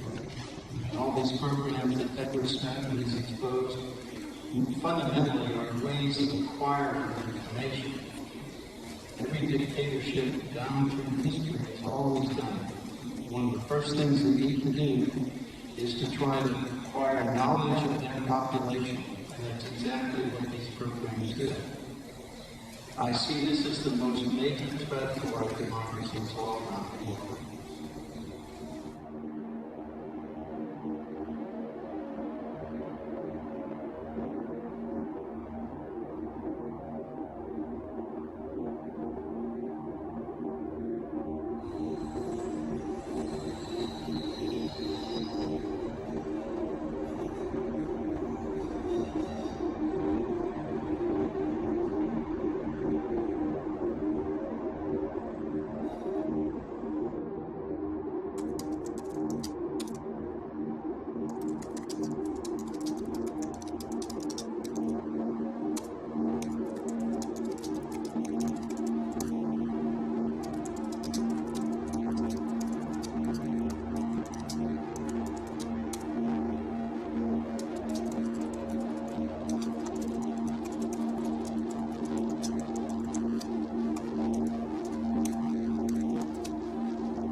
What do you think they're doing to reporters, those of us that are working directly with the Snowden documents? How do you think they would approach dealing with people like us? You're on the cast iron cover list, which means any electronic device you use that they can attach to you, they'll record and capture all that data. And what do they do with that data? They're just trying to figure out what we're doing?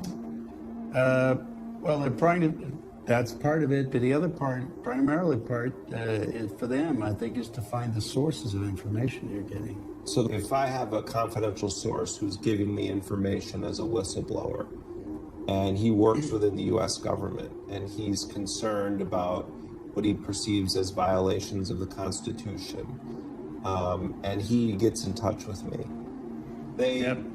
Go ahead. Yeah, from there on, they would nail him and start watching everything he did. And if he started passing data, I'm sure they'd take him off the street. I mean, the way you have to do it is like Deep Throat did, right? In the Nixon years, meet in the basement of a parking garage, physically.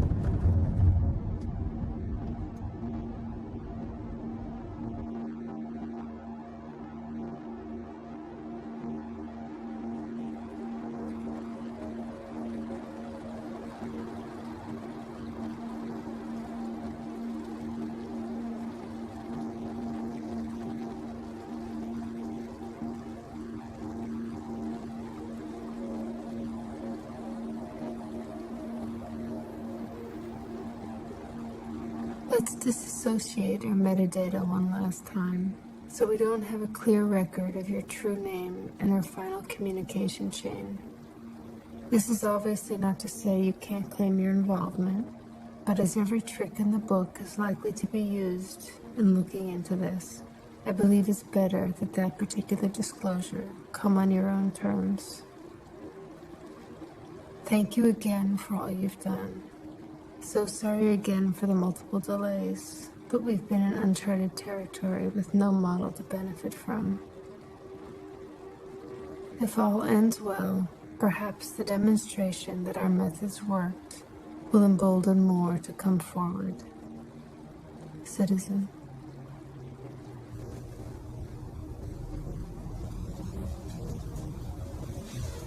So the update that I want to give you is about the new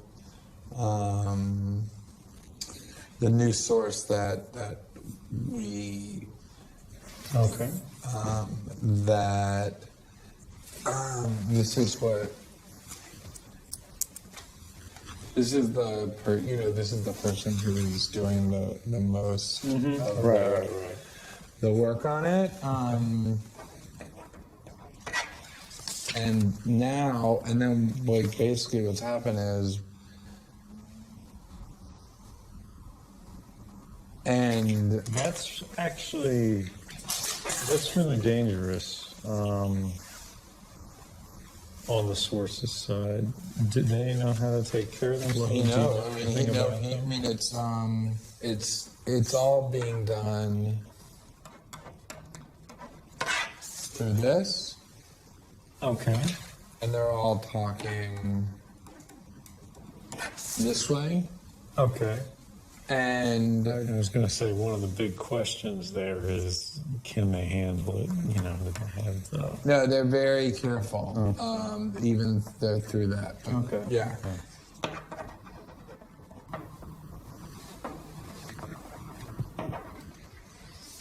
And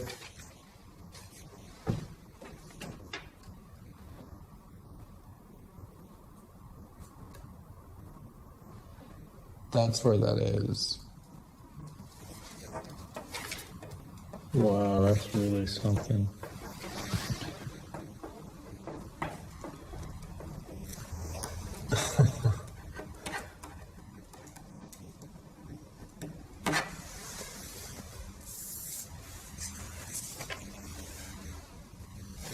You know that?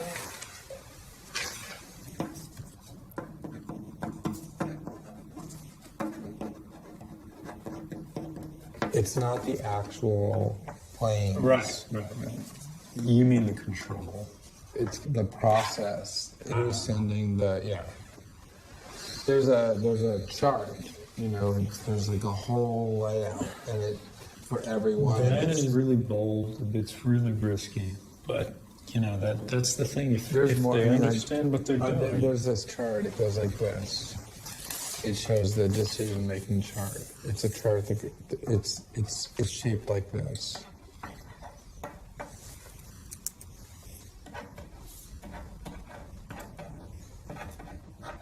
So up here it says that's the decision-making chart for each one.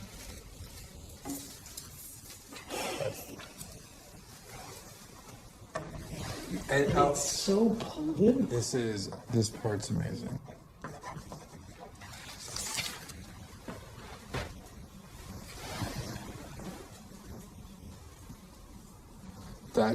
That's fucking ridiculous. It's so shocking.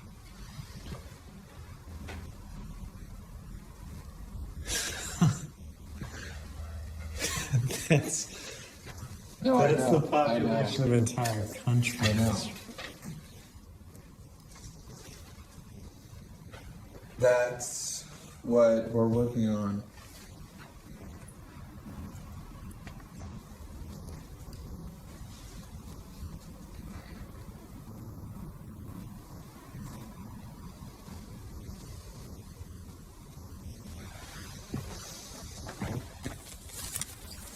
That person is incredibly bold, but also very well aware. Right. I just hope. No, the boldness of it is shocking, but it was obviously. But the other thing is motivated by what you did. This is going to. That could raise the profile of this whole political situation with whistleblowing to a whole new level. Exactly. It's going to. Yeah, I actually think that's a great thing. And I think people are going to see what's being hidden again, by a totally different part of the government.